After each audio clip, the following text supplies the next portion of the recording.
Content. Gotta turn on that. What's it called? I The am old, not live on my side. you know. No, it's not popping up yet. I don't know what's going on. Now we are. Now we're live. We've been going. It's a bit slow this morning. I'll just quickly Okay. update everything. I've never Chat, chat, updated it. chat. Uh, Lives. and And then we go to this. clans. Oh, Is it studio and I have to go to? a train studio. Yeah. I think so. I'll just Like, agree with what you're saying. oh. Content, because I go to content and then yeah. YouTube studio, and then go to content, and then click the where it says no. Click yes. I think that's how it works. Hello. Good evening. Oh no, that's not right. That's not the right one. There we go. Oh, it's not. I can't find it. Content. Oh right, yes, there we go. And then lives. Yeah. Okay. Whoop. Oh, you keeping Um. by any news? Myself and Mihal are just setting up the what was it called, monetization and stuff now. Yeah, because I'm Let's gonna do let you it. do it when you go Sure. live. Uh, dun, dun, dun. I always have to do it when I go on live. Make sure I get paid. Bum, bum, bum, bum, bum. Have you been keeping up with the old Crusader Kings 3, Mihal? How's Kevin, boy? No, another episode of Michael's audio problems. Oh God! Don't Sure, be saying Mihal. that. Is Mihal having audio problems? Can you hear Mihal fine? Can you? Or is there actually uh, problems with his it's coming up a screen when I sound? talk. Good I, how you doing, second. Kevin? Just how do I get this Sure. view profile? Oh, come on. Large. The Quakers are behind all the nonsense. It's the Quakers. It's not a group of everyone else wants to blame. It's the Quakers. Why did you say it's the Quakers? Tell me about the Quakers. Why are the Quakers so bad? I seen a TikTok earlier about modern American politics and Quakers and Puritans as they were coming into America and how that's affected modern politics. But is that any reference to that? I don't know. Um, Because the Quakers do don't you ever start find popping it? up until the early modern, so it's all outside my field of expertise. Thank God. In fact, all this kind of mad stuff that's going on right now, way out of my field of expertise. Thank God. Yeah. Although at the same Uh, time, God, there's a massive lack of actual business channels.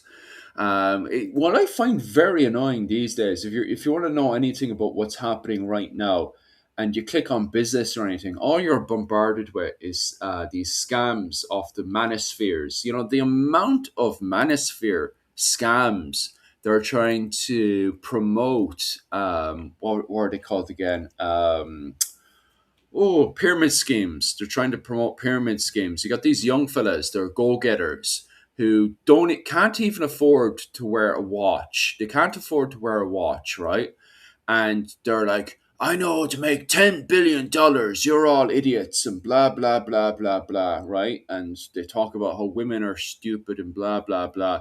And it's like, okay, this is how you make $10,000. You have to go to my private school on Discord where I'll teach you how to make $10,000. And then they'll like slowly but surely scam you into jumping onto their pyramid scheme where you give them money and then you give some other guy money and blah blah blah, and yet they don't have a clue how the modern economy works whatsoever. In fact, it's actually quite difficult to find a blasted channel or anything that actually explains how business works. Do you know, are you finding that at all? No. I worked in banking for years, so Yeah. don't listen to any of that nonsense. I was Yeah, behind the exactly. curtain. BlackRock is one of my clients, for goodness sake. Yeah, Yeah. so yeah, Heidi McCliff, Cliff Mac, Scots Irish for you. Anyone who's followed my channel for a while knows I have a problem with the term Scots Irish. Um, Mm, it's I not a problem per se. I think it pertains to a very small group of individuals who are from North Antrim under the MacDonalds in the 15th, 14th, 15th century would probably get the mm, term Scots Irish. But a lot of people who came across with the plantations of Ulster and then moved on to the Americas within about 2 or 3 generations um, still use that term. And I wouldn't apply that term to them because they would have little to no Irish in them at all, as most of the mm, planters would have married locally. Uh, there are obviously exceptions, and it's a very yeah. generalized term. But it just gives me, and I have no problem people using it, but I just get a bit of a Yeah. twitch in my eye when people refer to themselves as Scots Irish. Mm, And like I said, the family were only in Ireland for 2 generations at best, and mm. not involved in like never got involved with the Irish side of Ireland. Um, Michael is thinking, uh, is Philip talking about us? um, there was there was also another group called the Shakers, the Quakers and the Shakers. the Quakers and the Shakers. I don't know what was it called. Sounds Are like an you in with Ulster the? accent and a Cork accent. Uh, Yes, yes, that is true. The far superior Ulsterman and the just court guy there. How you doing, uh, Cat?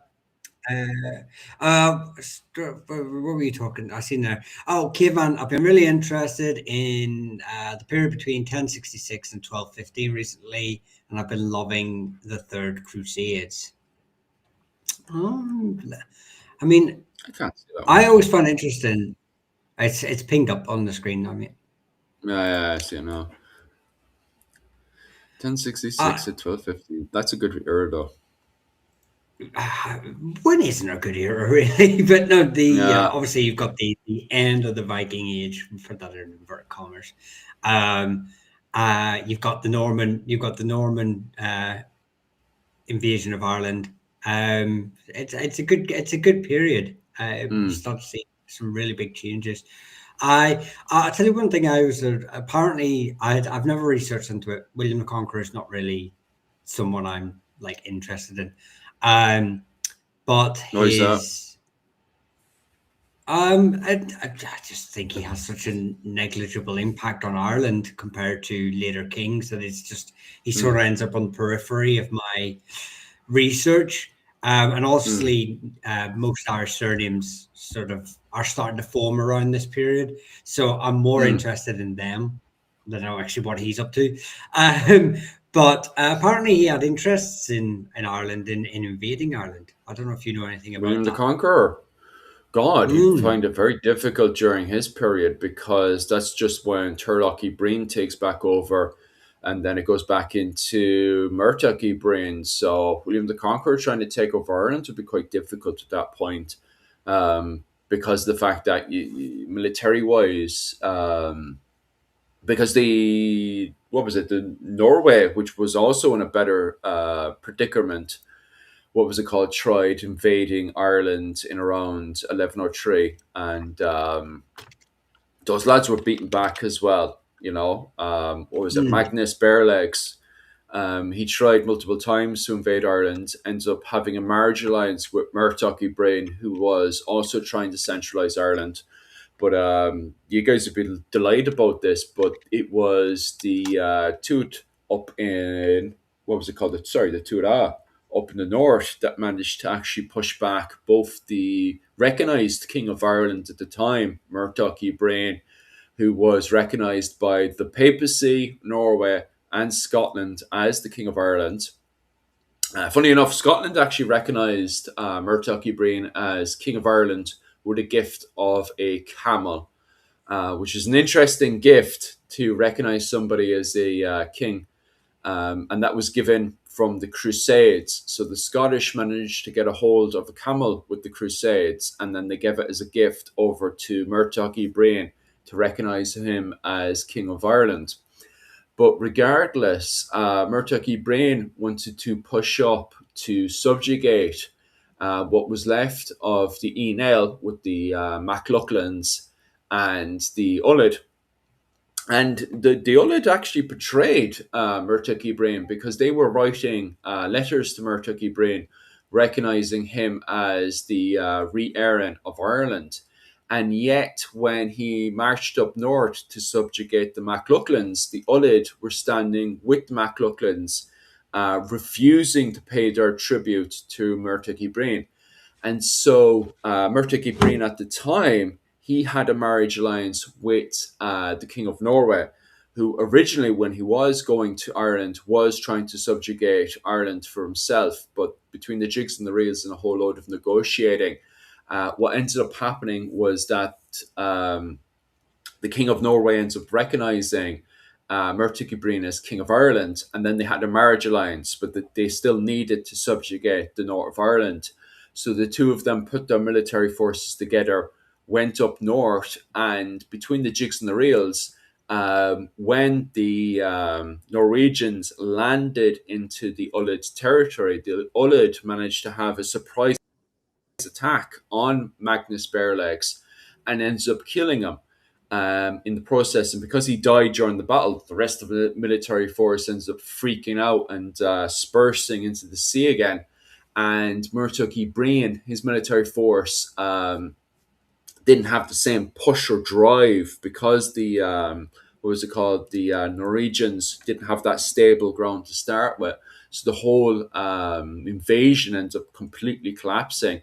And so, the Ullid and the Ionel were once again continued being independent, and they didn't have a complete unification that Brian Boru had much more early on, when Brian Boru was pushing for a unified Ireland in 1002. So there you go. Yeah. Booster saying attack. no once again. Well, that's how we like it. Sneak attack. Yeah, this is a few hundred years after Brian Boru. Brian Boru dies in 1014, so it's a few decades after. Did Brian Boru establish the conditions for leaders to control an Ireland-wide bureaucracy? The conditions were always there. In the idea of, there was an idea of a high kingship. Whether people were able to take that high kingship, many did try. Flanshiner is a great example of another unifier. We'll put him in the section. We'll put him in the section. He's of great father unifiers. before that. Yeah.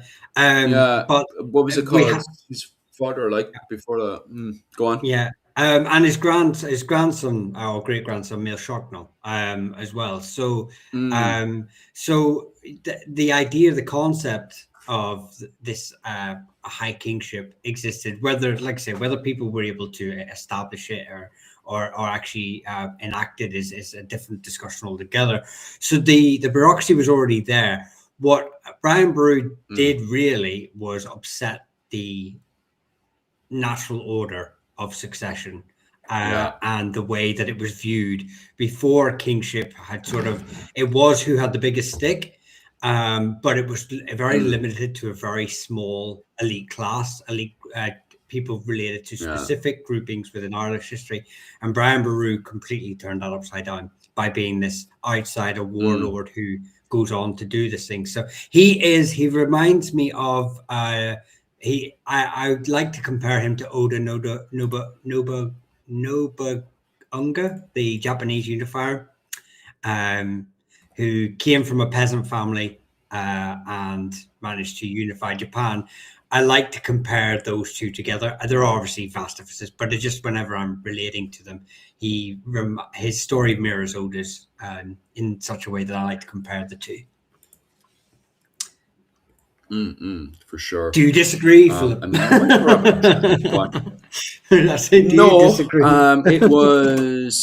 it It was, what was it called? Maynooth University a few months back actually highlighted that as well. Exactly what you were saying there is that you did already have a few individuals beforehand that went about Ireland collecting the cattle tribute. It's also interesting to note that before Mael Shocknall, a lot of these overkings were recognizing themselves as overkings of the Gael. But what was it called? Mael Shocknall is the first one to recognize himself as the overking of the Erin of all of Ireland, which is very, very interesting that he doesn't just see himself as overking of the Gael alone, but also of the Gaul Gael, of the Norse, pretty much everybody on the island of Ireland. So that's very interesting in the usage of Irish in around 840 is the fact that Mael Shocknall I does recognize himself as a re-Éireann, a king of anyone on the island of Ireland.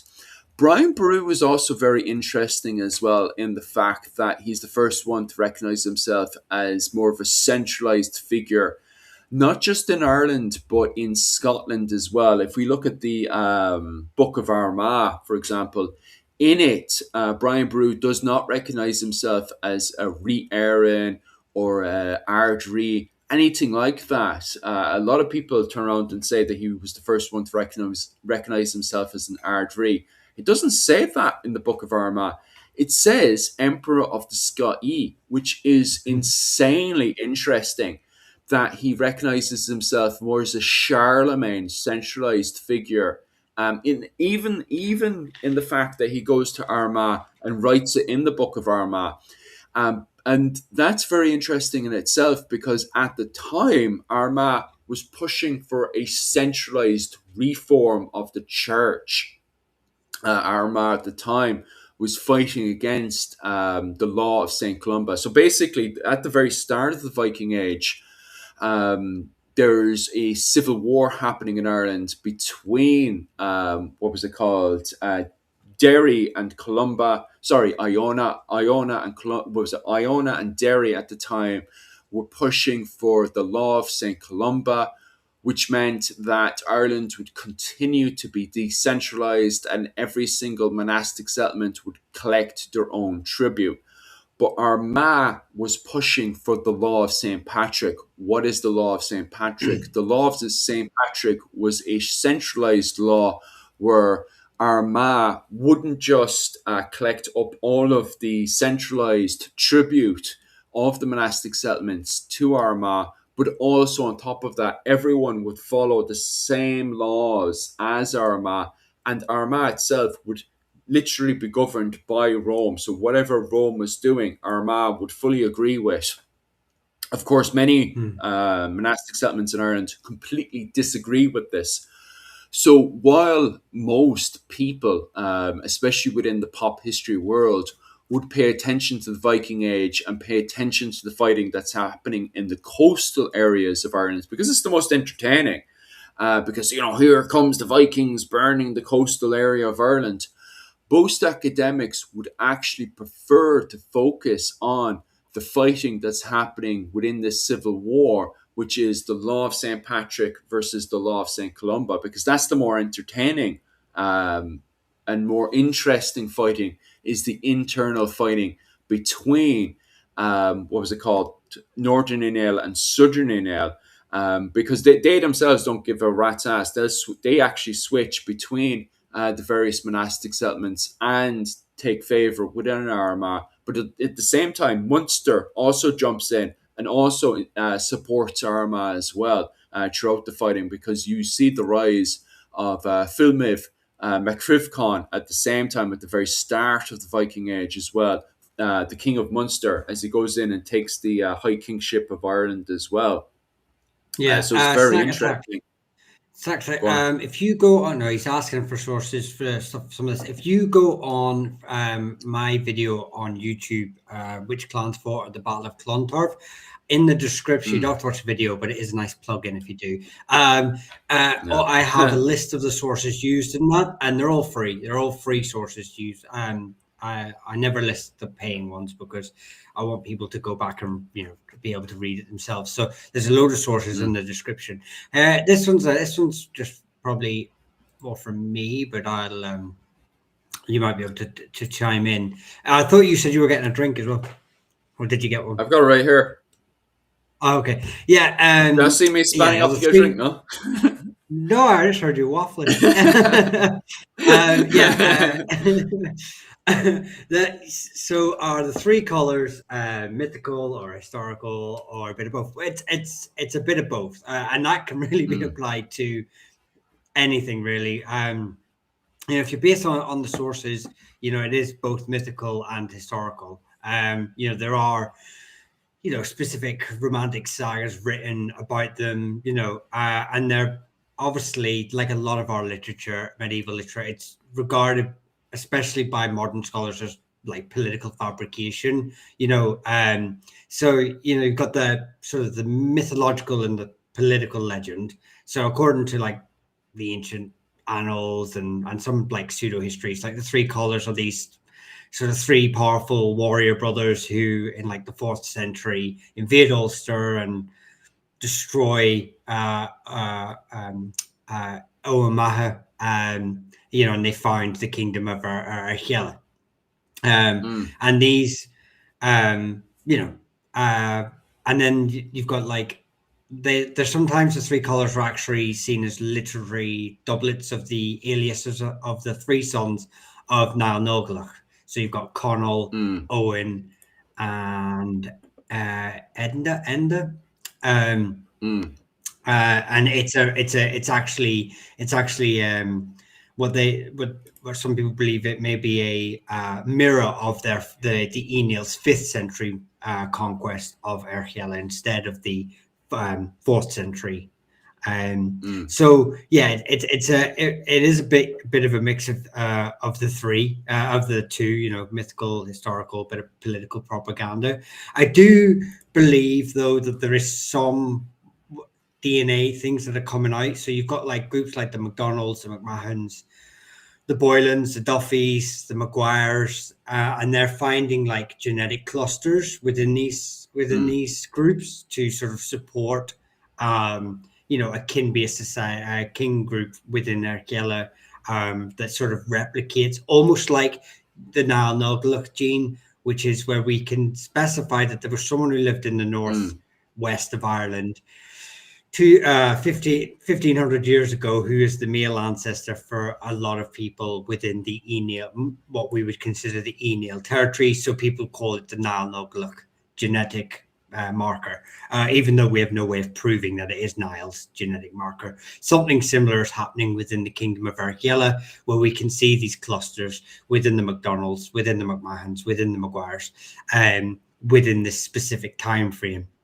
that mm, sort of backs up the claim. So, but a lot of what's written about the three colors is political myth fabricated in the 8th century. So that's the problem we mm. have. And that we have this layer of history that is then politically massaged, and sometimes conflated with other historical events that happen centuries after. So yeah, it's a bit of both. I Yeah, hope that answers the caveman. question. I fully 100% agree with what you're saying there. But will you have a look at Colin's work? I think his page. Give us a very very quick second there.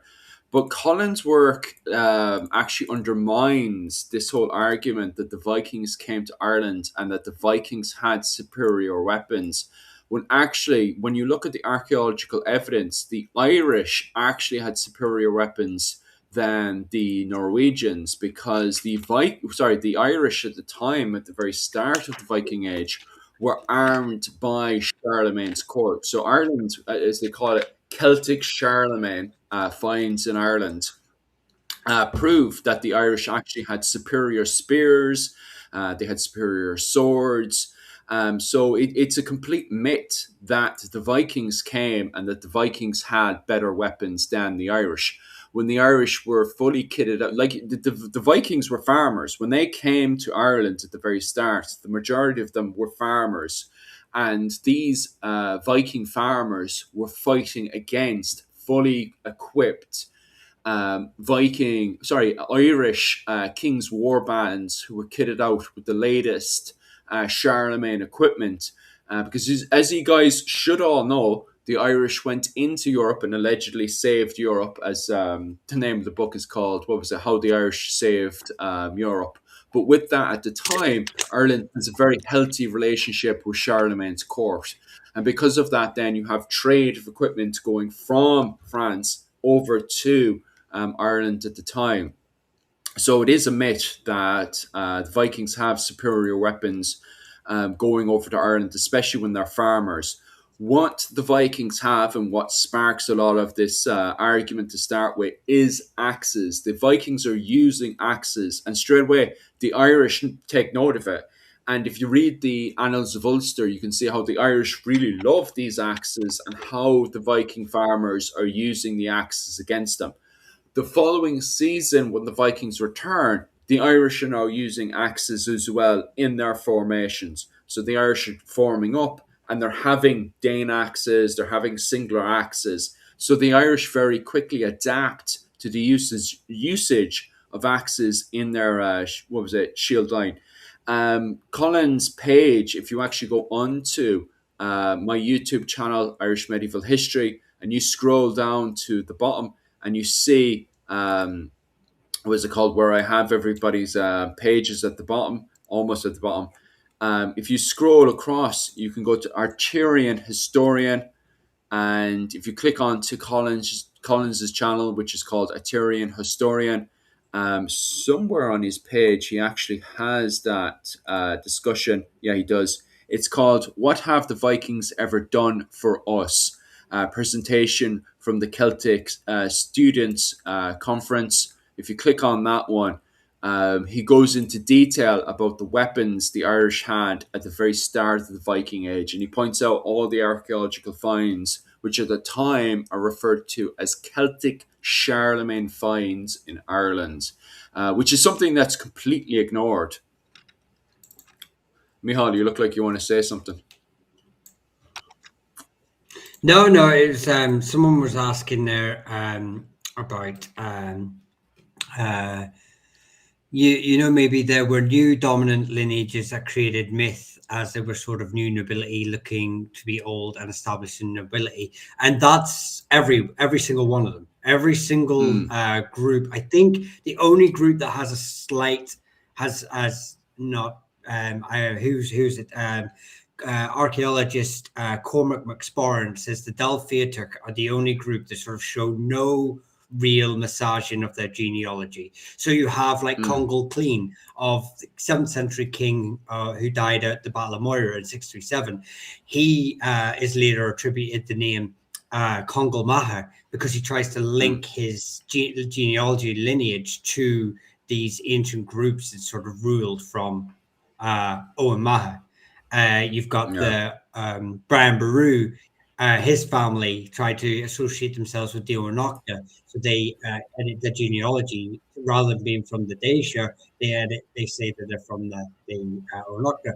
You have the Krithni groups, the Dal Naraja. They try to edit their genealogy to say they're part of the Enil when the Enil expansion starts to happen.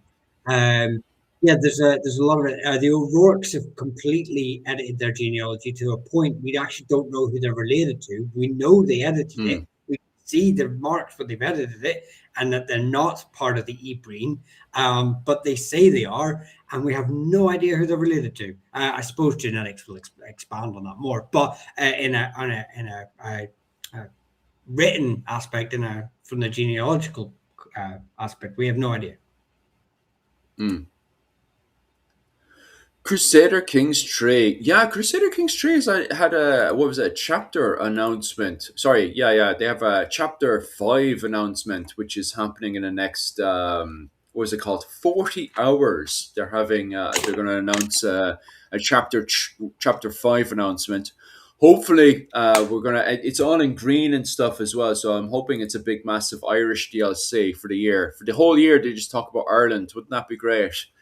Um, who do you like to play as in Ireland? I'm completely biased, so I always click what was it called, Munster, to play as. I assume, Mihal, you're also biased and you just keep clicking the OLED, do you? Or the email? Yeah, no, no. I have a problem with Crusader Kings. I can't really play in Mm. Ireland. Um, One, the borders annoy me. That there's too Yeah. few tours in Ireland. Um, the Mm. sub kings are non-existent, and the family trees Yeah. are woeful. So Yeah. knowing all that, I can't play as them. So I actually don't play as Ireland at all, um, Yeah. because it irks me too much. Oh, it's absolutely diabolical. It do, like the problem is every single person that tries to do Ireland or depict Ireland, pretty much in every form of media, has absolutely no idea about Ireland whatsoever. They're completely clueless. They have no clue about the Tuat system. They have no clue how king groups work. And they always depict Ireland as this sort of backwards Iron Age Ireland. And you find that with everyone. Everyone has this depiction of Ireland in the Iron Age. All these big tribal groups. Like every time they like depict what was it called, Ireland, and everything is medieval. And I'm gonna have a rant this week as well because there's someone else, a big historian on social media. He did a depiction of Ireland, and he was just talking about Iron Age Ireland, and I'm like, Iron Age Ireland is not medieval Ireland at all. I think people look at the ring forts and everything and think to themselves, "Oh, well, that must be how Ireland functioned in the medieval period." And they keep like waffling and waffling and waffling about the tribe system in Ireland during the Iron Age, when that's not how Ireland functioned. It functioned as king groups in Ireland, which is, at the very top, everyone has their own clan, but the clans are then tied into each other through marriage alliances, fosterage, and also taking hostages. So that ties all of the families together in these king groups. So and it's the same thing as well. People talk about these what was it, these blood feuds that go on for thousands of years, but the Brehon Law doesn't function like that. The Brehon Law, suppresses a lot of the blood feuds that happens in Ireland. And on top of that as well, what you have is a cattle raiding society. So instead of me, if I need to prove my worth against Mihal so I can get the woman down the road, I don't go over there and shove an axe into Mihal's head. That would cause a massive problem between his king group and my king group. Especially because even if you wipe out Mihal's clan, because he's tied into so many other clans that could even be tied into my clan as well. If I go and kill Mihal, all these king groups then suddenly rise up against me.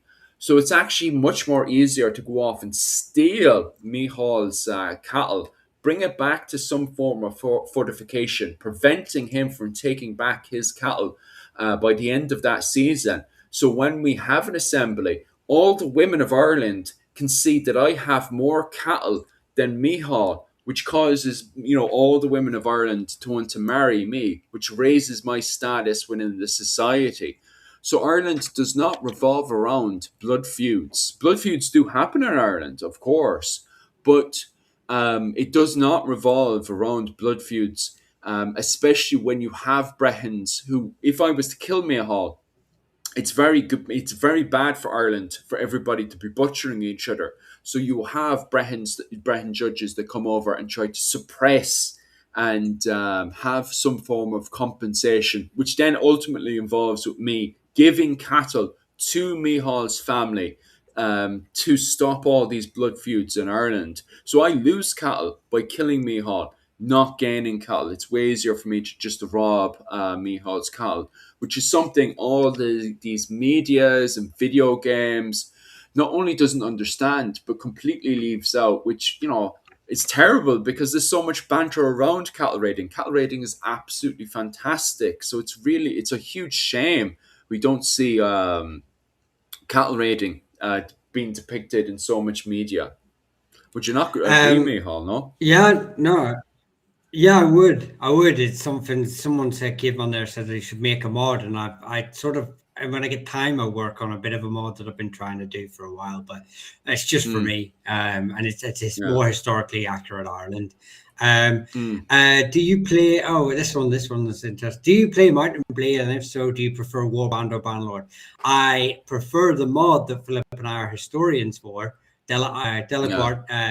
Del, I can't even pronounce it now. Yeah, I know. Yeah. Delaguar.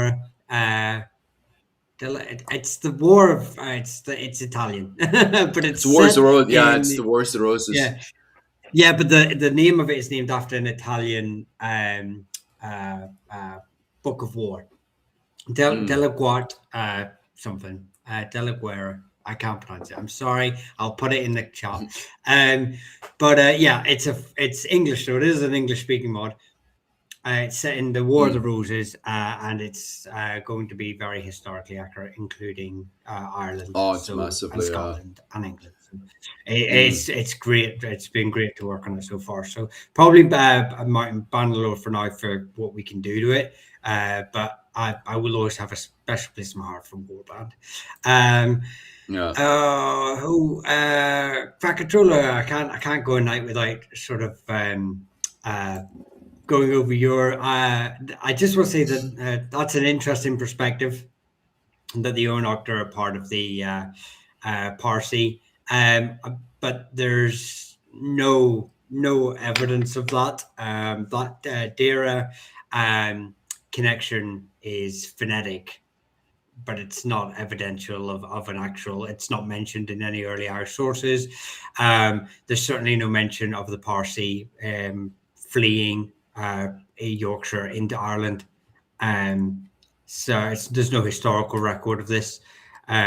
So if you Mm. have a source of that, I would love to, um, uh, see it. But the Derek team are they're presented in our sources as a monster kindred. They're not connected Mm. to the Oonok. Their origin cycle. They're not described as a British tribe transplanted from northern England. So, um, but it's an interesting theory. Mm. The Viking conquest in Just Ireland quickly post that one into your chat. got Ireland pretty good. No, it didn't. We've covered this many times, many lives. It didn't have the same impact on Ireland that it did on England. Mm. Blood feuds Yeah, were definitely a thing exactly. in the Kingdom of Vimana. Go on. No, it's just Mm. that Back Control is also saying about Viking conquest. Oh no! What? No, no, no, no. You have what was it called? Turgis. I've ranted about this now a good few times, haven't I, Mihal? yeah. Hang on, I'm Where gonna get that mark. Turgis invades into Ireland around 840. He invades into Ireland in 840. Turgis does, and he's completely smashed by Mael Shocknell the First. If you can find a single example of a Viking invasion, I'm talking about a proper Viking invasion. I'm not talking about a rebellion, a successful rebellion from the men of Dublin. There is successful rebellions from the men of Dublin, where they successfully rebel against the High King. For example, you have Sitricky Emer, who was a Irish Viking, a Norse Gael, who successfully rebels against the Northern Inel. What was it called? Niall Glundov, who was over King of Ireland at the time, and he's actually killed by Sitricky Emer, who was King of Dublin at the time. So you can find examples of successful rebellions in the 200 years of the Viking Age in Ireland, but there is not a single successful Viking invasion of Ireland. Not a single Viking group that comes to Ireland to invade and penetrate into Ireland to take territory. None of them succeed. When you do have a Viking invasion of Ireland in 840, a military force made up of 140 men, according to the Annals of Ulster. They completely fail. They're completely battered by the High King of Ireland, Mael Shocknull. If you know a single example of a Viking invasion, a Viking group that sails from Norway to Ireland or even Denmark, penetrates in and takes land, or even takes the High Kingship of Ireland, I'd be glad to know. I'd love to know. We do have examples of the Irish Vikings, the Gaul Gael, the Norse Gaelic, or whatever you want to call them, successfully rebelling in Dublin. So we do have examples of them successfully rebelling, but there's no example of a Viking invasion being successful inside of Ireland. You get that a lot. I don't know. I don't know. People just seem to assume because there's a successful invasion in England, surely there must be a successful invasion of Ireland. But it's just people assuming and guessing. I don't know. Michal, what are you thinking? No, just reading. You've put it up as well. I see the War of the Roses moment. Oh, Yeah, yeah, yeah. uh, there's evidence in place themes that the Derwentine originally spoke Brittonic, and it's mentioned through you were saying about DNA. Again, it's certainly not claimed. No historians jumping on that at the minute. So I will look into it more, surely, but I'm aware of no connection. I know that the problem is with DNA is that we share so many clusters with Britain. We are so interconnected with Britain, and same with Britain with Europe. It's these clusters won't show a specific group, the Parsi coming into the Oanoctor. These groups would be nigh, it would be invisible within the wider groups, Iron Age groups that they're connected to. So you couldn't say, "Oh, this individual was a Parsi and he went across to the Oanoctor," considering the Oanoctor are an amalgamation of so many different groups. So it just seems very straight cut, and it's never that straight cut. Yeah.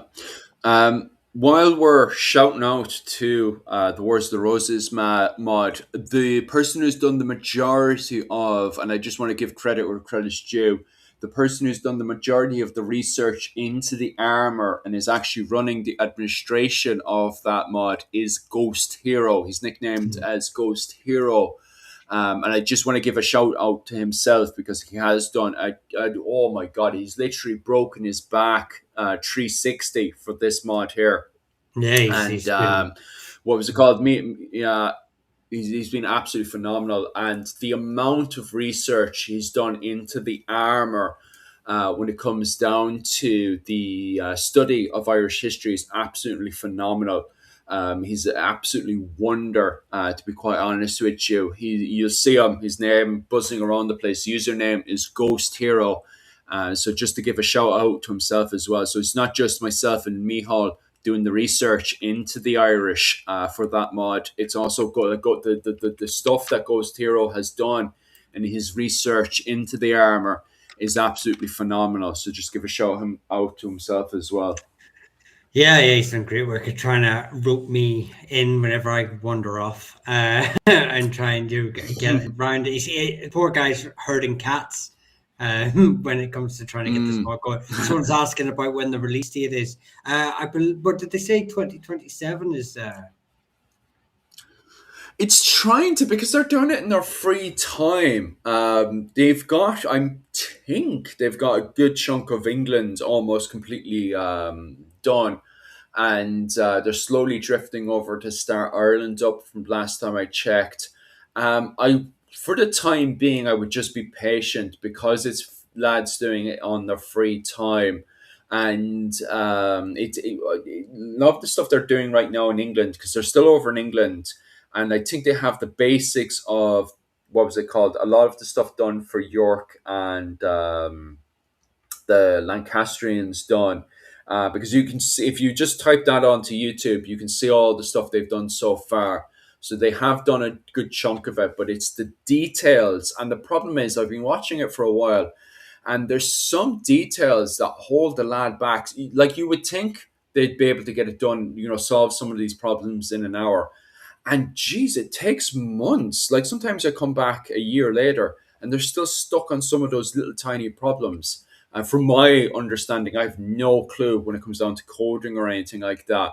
But then suddenly they'll crack it and it's a completely new game. Like they're revolutionizing the firearms in it for the period of the gun, what was it, the Wars of the Roses. They're revolutioning a lot of stuff that wasn't in the game originally. But at the same time, because of the way I've seen the process and stuff, I would just be very patient. What I've seen is just absolutely mind blowing. To be honest with you, like you can see it for yourself if you type that into YouTube. You've got endless amount of trailers, and the trailers are just mind blowing. But at the same time, a lot of the times, the stuff you see is what I've seen for the first time as well. Because somebody will crack something, produce a trailer, and then shove it up to keep you guys updated. So they are constantly trying to work on it, but it's on their free time. They're not really being paid whatsoever. But it's still absolutely revolutionary work. It's absolutely amazing.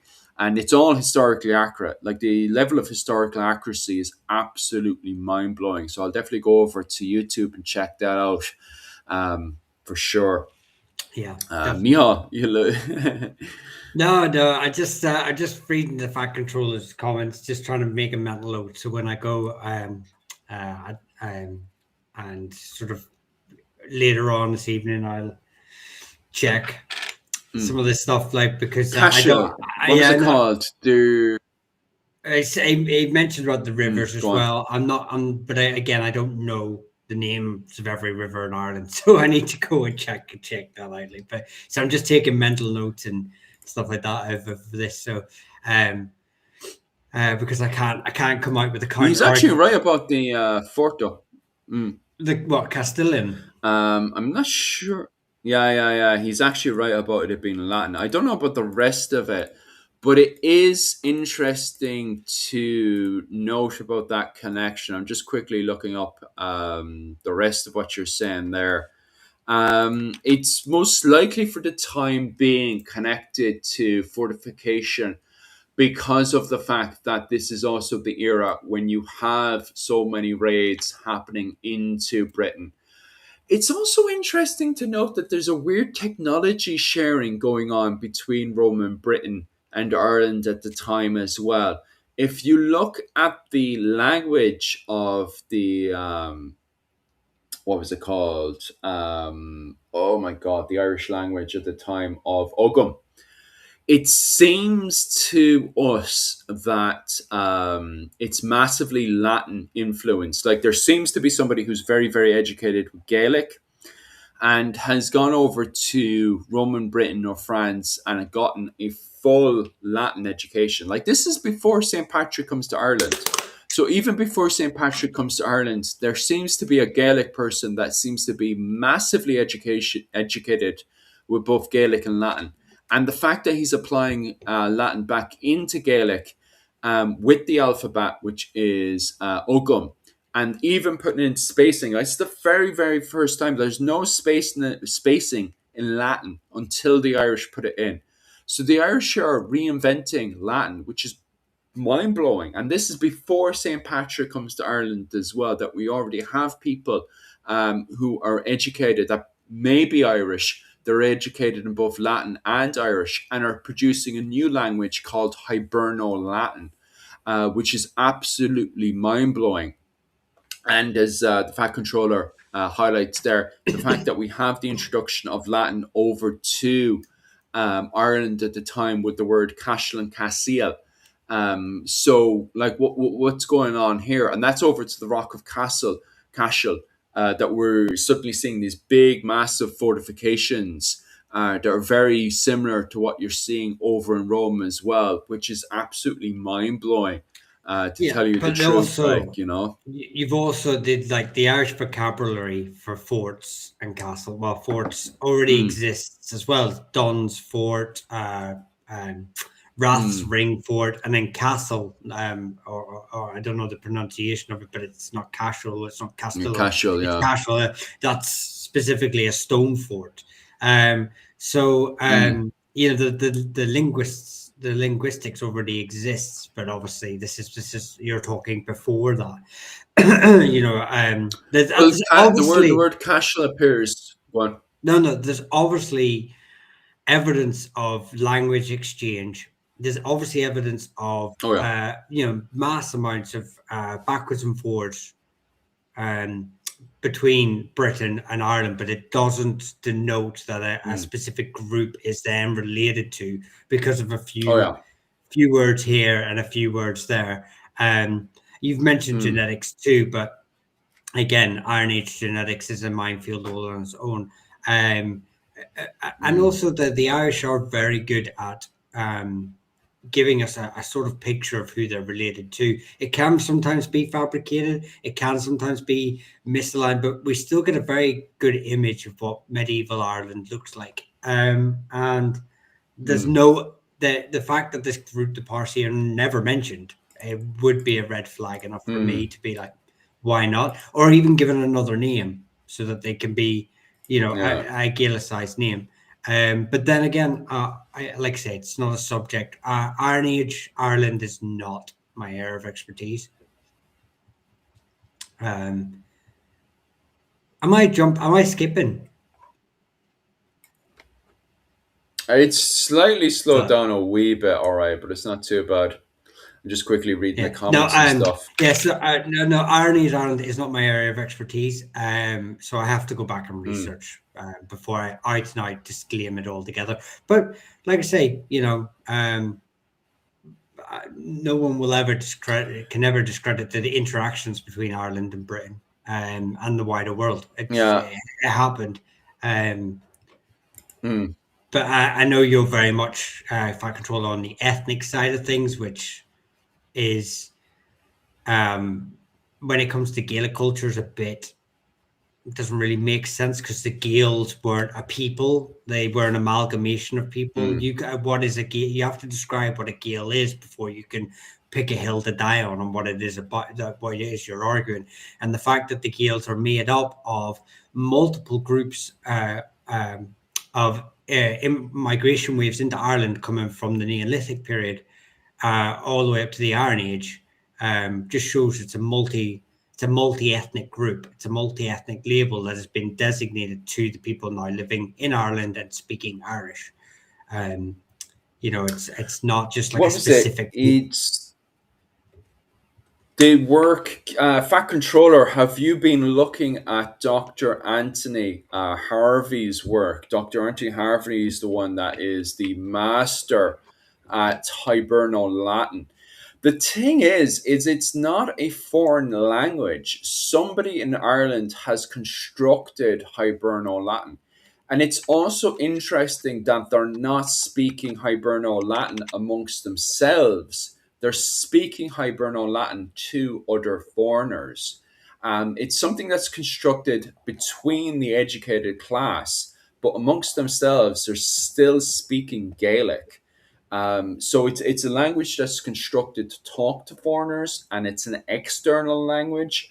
But the Irish at the time still seem to have an external language, which is Gaelic. So as we study the Irish going into the golden age of saints and scholars, which is right now is the work of Dr. Anthony Harvey. So Dr. Anthony Harvey is the one that specializes in it right now. He's like the go-to man right now about it. But he's like heavily pointed out that it definitely is an external language, is Hiberno Latin. And it's something that's very much constructed. Like they sat down and they constructed the language that is Hiberno Latin. You can tell by how it is. Like if you take English, English is a very barbarous language in the fact that it's very bastardized. Hiberno Latin does not seem to be bastardized. Don't get me wrong, it evolves over time, and we can see indications of it evolving over time, and it's very exciting to study. But Hiberno Latin, just like the Japanese language, is a language where people sat down and constructed it, which is very, very interesting and exciting in itself. Where English is not a constructed language. Nobody sat down, except they tried doing it with American English. American English is language that somebody did sat down and tried to construct it. But and Queen's English is another example where somebody tried to sit down and construct it. But most of like the English I'm speaking right now is a bastard language. It's the language that was conceived over time by itself. It's not a language that somebody sat down and decided how I was going to speak. But Hiberno Latin is definitely a language where somebody sat down and started to construct it, you know. So, Back Control, I'd love you to turn around and actually look at Dr. Anthony Harvey's work right now and tell me what you think of his work. Let's not forget that thousands of years of Irish history has been lost. What points are you talking about that has been lost?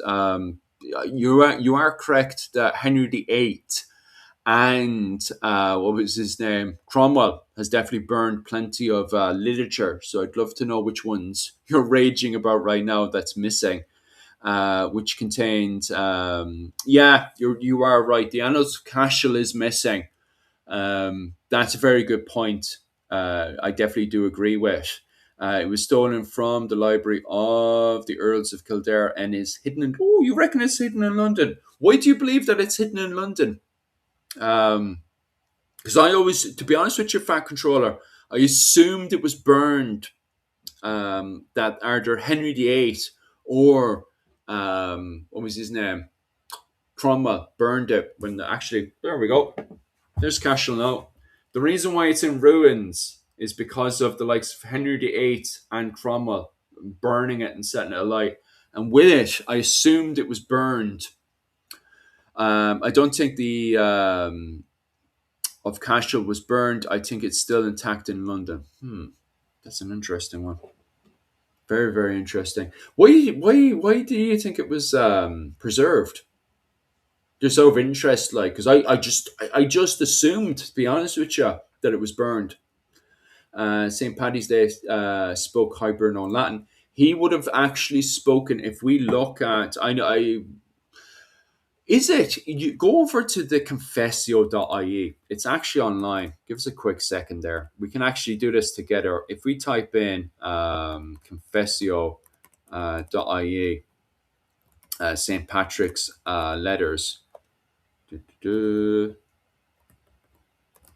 go over to the confessio.ie. There we go. Does it actually say on the website if it's Hiberno Latin or what was it called? I think it just says Latin on the page, sadly. Give us a second. I assumed it would be Roman Britain, but I'm not qualified to actually say that, to be honest with you. Manuscripts. No, it doesn't say St. Patrick's letter. You can get all of this, by the way. You can actually read it. It's already translated. Confessio. What I miss? It's either in Roman Latin. Sorry, what was it? Oh my God, what was it? Roman Britain Latin, or it's in Hiberno Latin. St. Patrick, the Confessio. Do you assume it's in, or do you know if it's in Hiberno Latin or Roman Britain Latin? I actually don't know, to be honest with you. I have it here. Just type in confessio.ie and it's there. I'm not a linguistic, so I don't specialize. And I actually, to be honest with you, I had this question pop up as well with Rachel the other day. What's the difference between Hiberno Latin and Roman Britain Latin? And I'm not qualified. I could not tell the difference between the two. The person who actually is the master of it is Dr. Anthony Harvey. So have a look at his work, but not qualified. Couldn't tell you. And I don't think it actually says on the website which one it is. It just has it in Guelga, Italian, Portuguese. Where's the original one? Special biography. No, it just says Latin. It doesn't say which type of Latin though. So yeah. Sadly, I'm not qualified to actually tell you. I couldn't tell you, to be honest with you. What you thinking, Michal? No, I'm just trying to think then, because obviously, he speaks Latin. He speaks a form of Romany Britain. He probably have spoken Mm, some subset of Brythonic as well, depending on where he lived. Obviously, because we don't actually know where he lived. People claim to know and will vehemently just state he lived in St David's in Scotland, mm, parts of Cumbria or Wales. But actually, historians will tell you that the town that he mentions, we actually don't know where that is. Uh, there's one town that phonetically lines up, but that's the only correlation they have, and I believe that's mm, in Northern England. Um, but we don't actually know. So he would have probably spoken some sort of local dialect as well of some of the natives in the area, wherever that was. Um, but mm. he obviously spoke Irish from his time in captivity. Yeah. So yeah, it's probably going to be written in one of those. And obviously, you've got to remember as well that he's he's writing it for an audience as well. So he's not going to to write it Mm, in sort of any sort of Romano-Brythonic dialect or anything like that wouldn't make sense when his audience is speaking one of two languages, Latin or Irish. So um, I would say mm. it's in Latin or Irish. But Yeah. that's Geez, Fat Controller, you do go out there and read books. um, I have a quick scan because that's an interesting one. Fat Controller was saying there, Mihal, when you were gone, that he believes that the Book of Cashel wasn't burned by Henry VIII or Cromwell, that they actually took the book and brought it back to London, and that it was a threat to what was it called, English rule in Ireland, which I definitely agree with. Like if you what was it called, remove evidence of a person's lineage to their land, and that's what the English constantly push forward, is the fact that they claim they have the papal bull that gives them the right to rule Ireland from 1169 onwards. But you see, this is what's very interesting, is that people have been looking for evidence. Irish historians right now, Irish academics even, especially in University College of Cork, want evidence that this bull exists. Because nobody, like the English keep claiming they have it. The papacy reckon it exists as well. But no Irish academic has seen this. They know of its existence, obviously, because it's bloody taught everywhere, but nobody's actually seen this bull. Well, people claim they have it, but where is it? Where's the existence of it?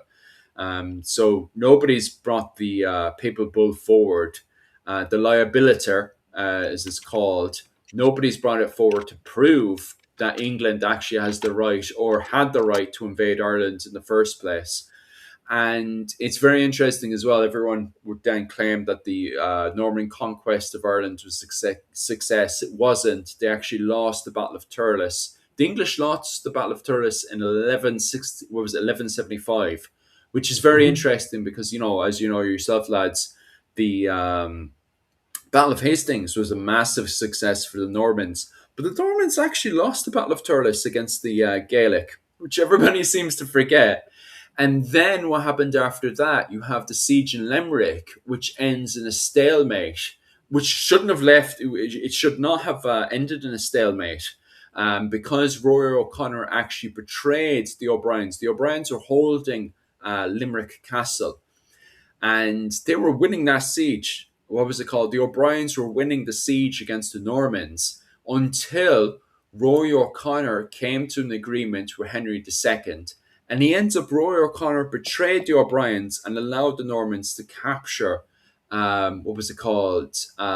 Limerick. Well, they didn't capture it. What happened is that the O'Briens burned Limerick Castle, and had a tactical withdraw from the castle. Once they knew the O'Connors had betrayed them, the O'Connors were meant to be the High Kings of Ireland at the time.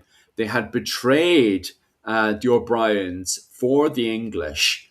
What was it called? And that's with the Treaty of Windsor around, I think it was 1165 or 1176. But the O'Connors had betrayed the O'Briens, leaving the siege of Limerick in a stalemate because the O'Briens would come back and retake what was it called, Limerick Castle again, and the siege of Limerick would last on for ages until eventually there was an agreement and a marriage alliance between the Burghs and the O'Briens, which everyone seems to forget. Like everyone thinks that the battle up in Dublin is the final battle. The battles and stuff that happened up in Dublin ends in a tactical withdrawal for the O'Connors, and eventually then would lead to the eventually you'd have a whole load of skirmishes in between, and eventually you'd have the Battle of Thurles, which was a success for the O'Connors. The O'Connors win the Battle of Thurles, and then you'd go on to the Siege of Limerick, which would end in a stalemate.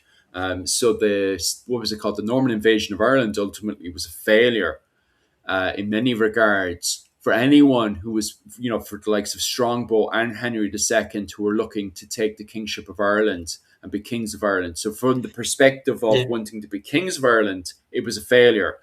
Ultimately, you could see the Norman invasion of Ireland as some kind of stalemate. Go on. Yeah, no, but it just, this all again ties back to the statement there about the papal bull. And you got to remember who wrote the papal bull as well. It was Pope Adrian, who was an English pope. Yeah.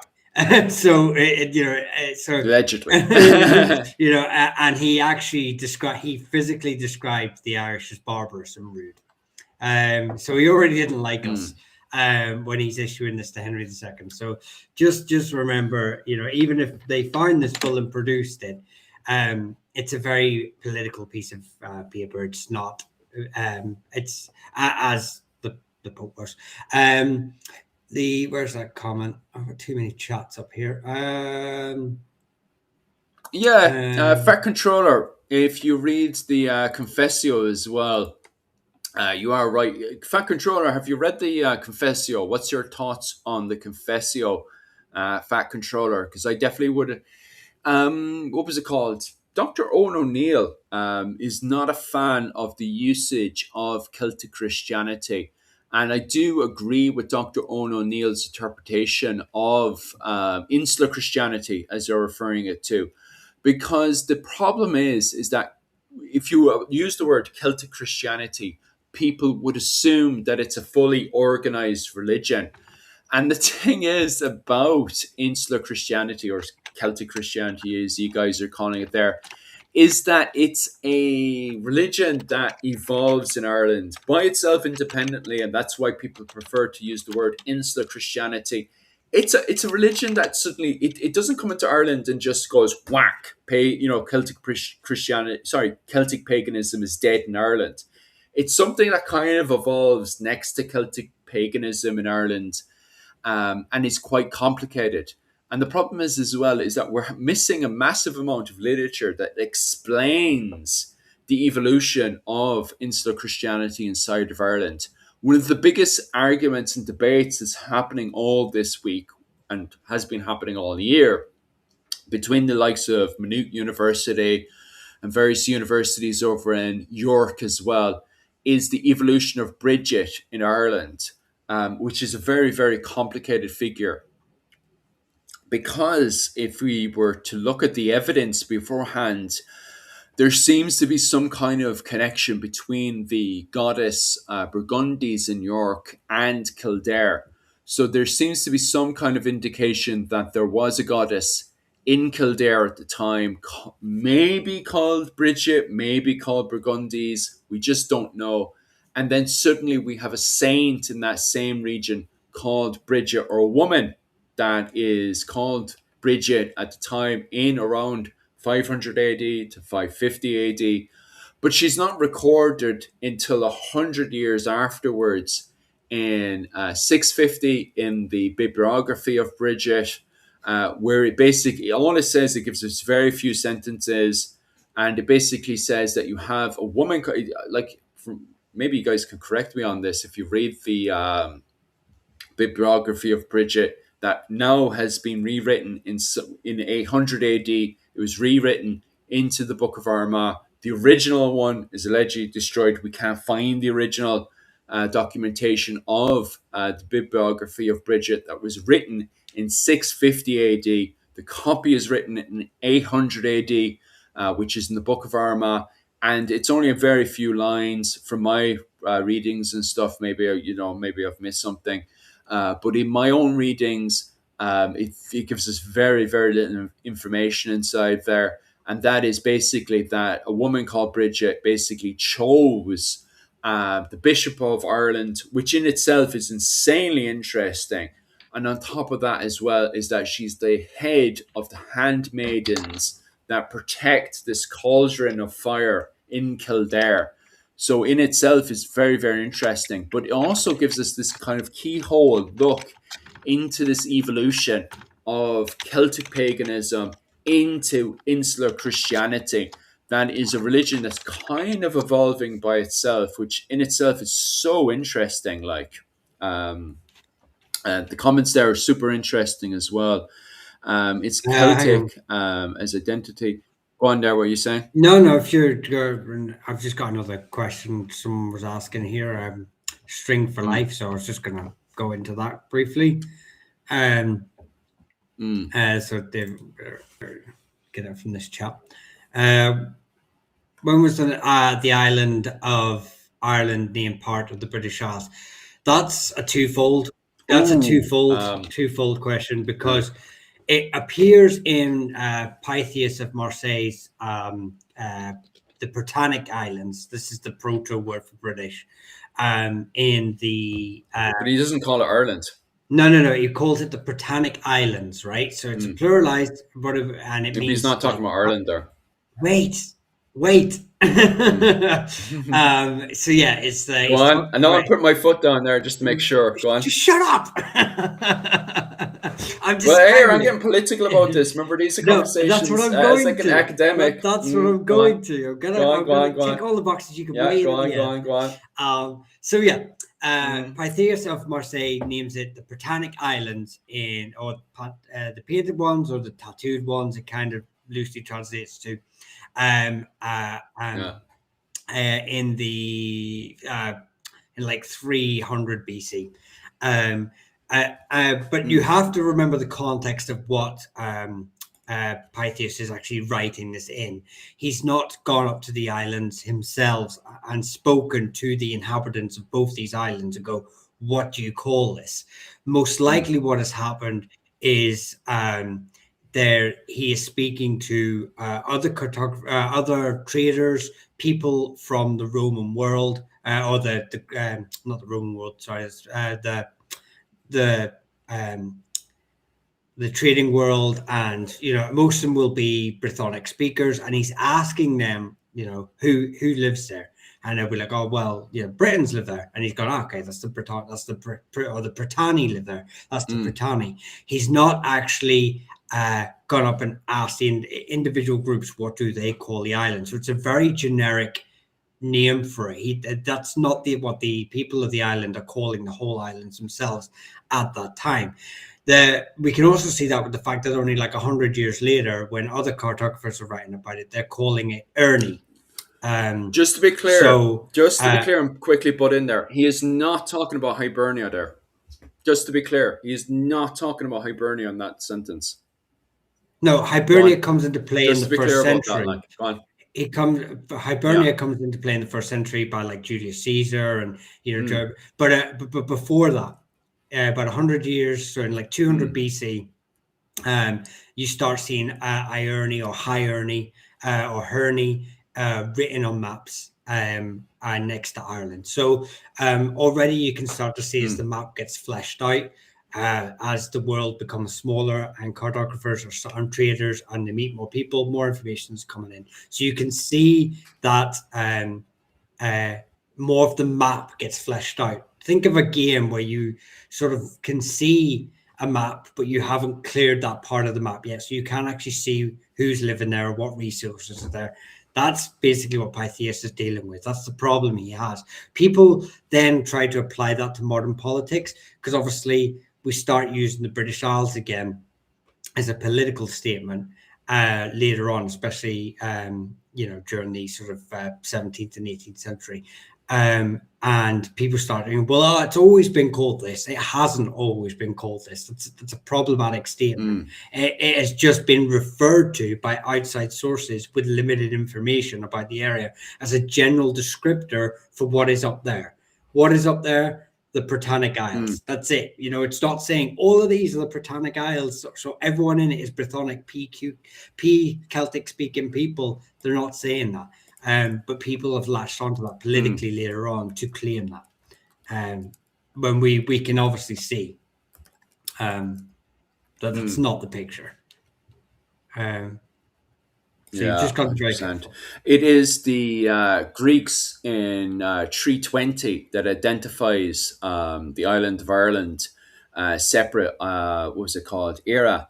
Is what the what was it called? The Greeks referred to Ireland at the time as, and it's the first time you see that kind of Ireland development from that, where the Romans referred to Ireland as a separate Ireland again, referred to as Hibernia. So the Romans referred to as the, what was it called? The the land of winter. But it's the Greeks who originally discovered Ireland and referred to it as separately from Britain. In 320 BC, okay? And then it's Davy Jones who hits the nail on the head in the comment section where he turns around and says, the British Isles debate thing, it wouldn't even be British, but Britannic, something like that. And from the term British Isles name calling from the British imperialist Elizabeth I time frame. You're 100% right. It's Elizabeth I and her conquest of Ireland where you see this complete rewriting of the history of Britain and Ireland. And even today, you still have endless amount of YouTubers, British Isles, British Isles, British Isles, British Isles. It's not. It's Britain and Ireland. Britain is a completely different island to Ireland, and it should be recognised. People should be referring to as Britain and Ireland. It's something that I completely 100% do not recognise. I do not recognise the term British Isles. It's something that Queen Elizabeth's propaganda started to use in the 16th century. I don't have a huff every single time a historian says it.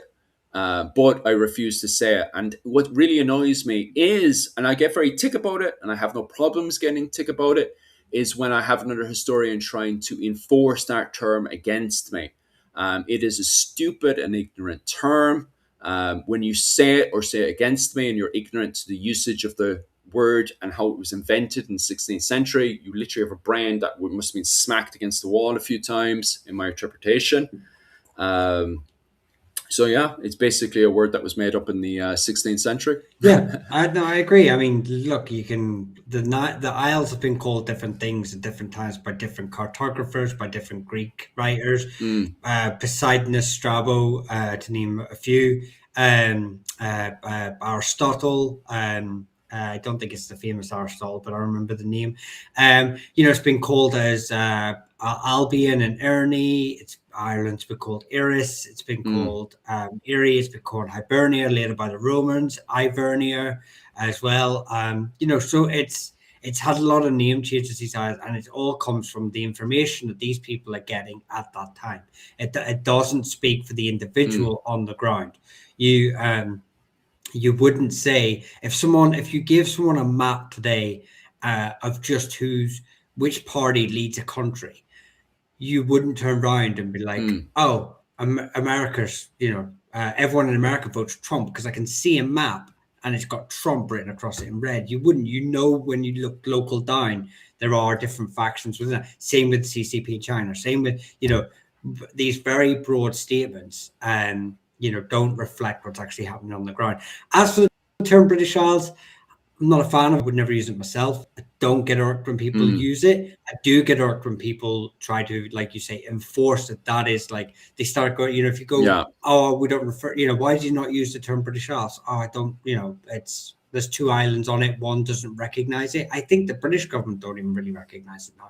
But regardless, And well, it's that's the official term. I'm just like, well, I'm sorry, it's the official term from one side of the argument. It's if I suddenly Yeah. start going around and going, Ireland's united, and then they went, no, it's not, and I'm like, well, that's the official term of all the people I speak to. They wouldn't like it. So it's just. But I don't care if I see posts about it. I'm not as anti it as, but I would never use it myself. I think it's just common courtesy, really. Anyway, in a more positive light, and I think the Fat Controller would like this as well. Fat Controller, tell me, what's your view on the roots of the Kennel Owen? Where do you think the Kennel Owen come from? I want to talk about the Kennel Owen. That's a more positive conversation. The Kennel Owen. What do you think of the Kennel Owen, Mihal? What's your views on the Kennel Owen? What do you mean? What's my views on the Kennel Owen? What do you think of the Kennel? I like talking about the Kennel Owen. What's your views of the Kennel Owen? Because wasn't there a book that was saying that the Kennel Owen were not linked? And what was it called? The Fat Controller would love this one. Weren't linked to the ENL. Do you think what was it called? The Kennel Owen were linked to the original Nile of the Nine Hostages. What's your view on that argument? Do you think they're linked to Nile of the Nine Hostages? Right. So there's two. No, the break happened between the McLaughlins and the O'Neill, and the O'Neill are not meant to be part of the O'Neill dynasty traditionally, and there's an origin story about them being a separate. There's basically when the O'Neills take over from the McLaughlins and beat the McLaughlins, there is a bit of a rumor spread about the first king having unknown parentage, that his mother was, let's just say, very, very good friends with the family butler. So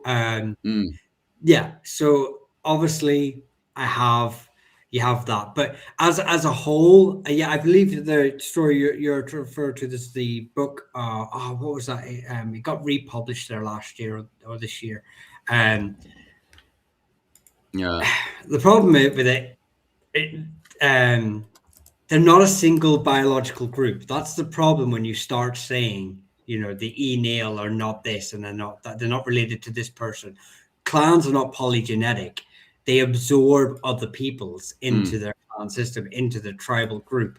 So you can't refer every person within the Kennel Owen will claim descent from Niall Noglach, but not every person will be. And that's the problem with the clan system, is that when you take literary genealogy as fact, as like whenever it's written down that this person is related to this person is related to this person, but it's not the case. These are propaganda pieces. These are stories. Sometimes they're just simplified history just to break it down for simplification.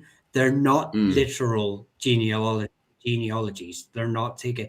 So are the O'Neill an offshoot of the Connacht? Probably not. Is the founder of the Niall Noglach? Well, I can agree. There's certainly a princely branch that descends from a king, probably around the times of Niall Noglach, depending on if he's actually real or not. Did he have 12 sons? Well, and each branch descends from them? Probably not, because in earlier genealogies, he only has 4 sons. So, Connell, Ogan, Logair, and Corpry or something.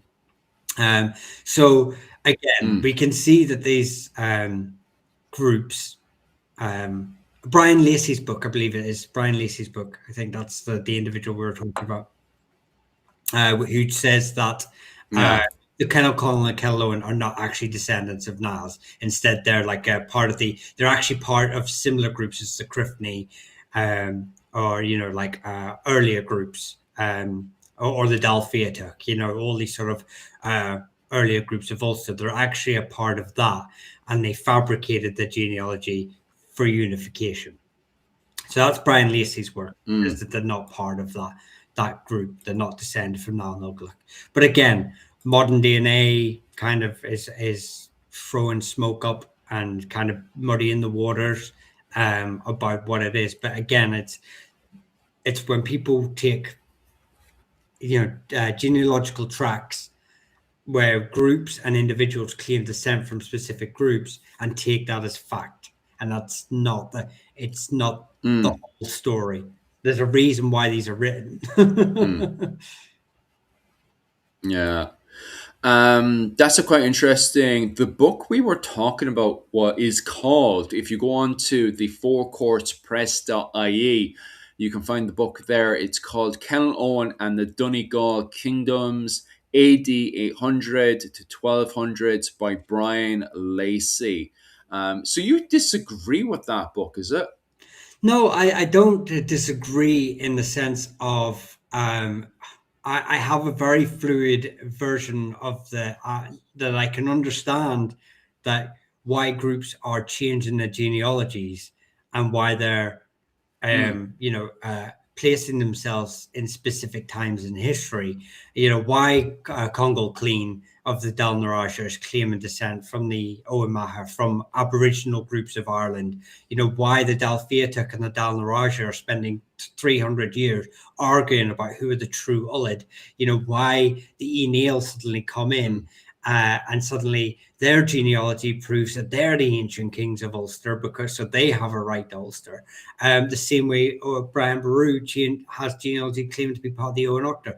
This is all a case of legitimacy. It's not a case of fact. It's not a case of, well, what we can say is that the Eneal are the rightful rulers of Ulster from the 7th century up to the 16th century because they enact the right of conquest and they conquer Ulster. There's no true descendant of an Aboriginal group because we are so intermingled.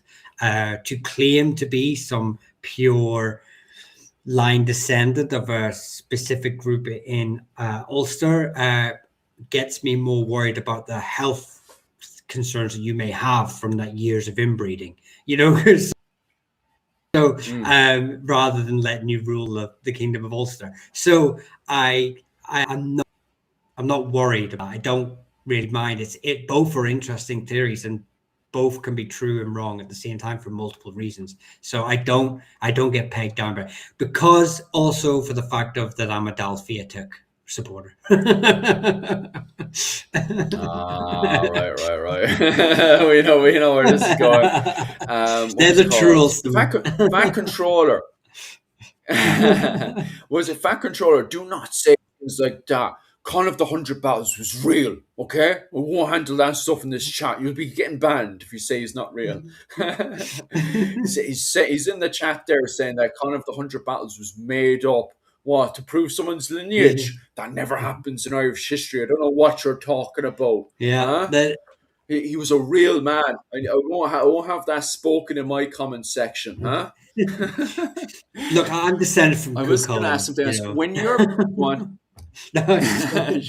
also a real person. He existed during the Iron Age, okay? Don't know what you're talking about. What else was I meant to say? Michal, just out of my own curiosity, this is my own question to you. When you're pushing up for your doctorate, what do you want to do your doctorate in? Just out of curiosity.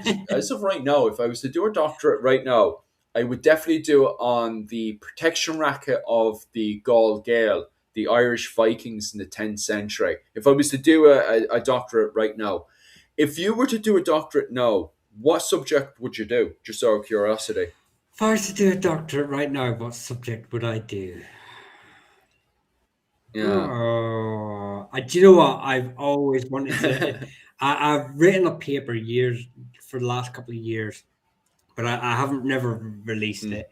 And it's basically why the Dalfeatuk are the true Ulstermen. So I would probably do. Right. So I would probably work from that and sort of do my doctorate on the Dalfeatuk.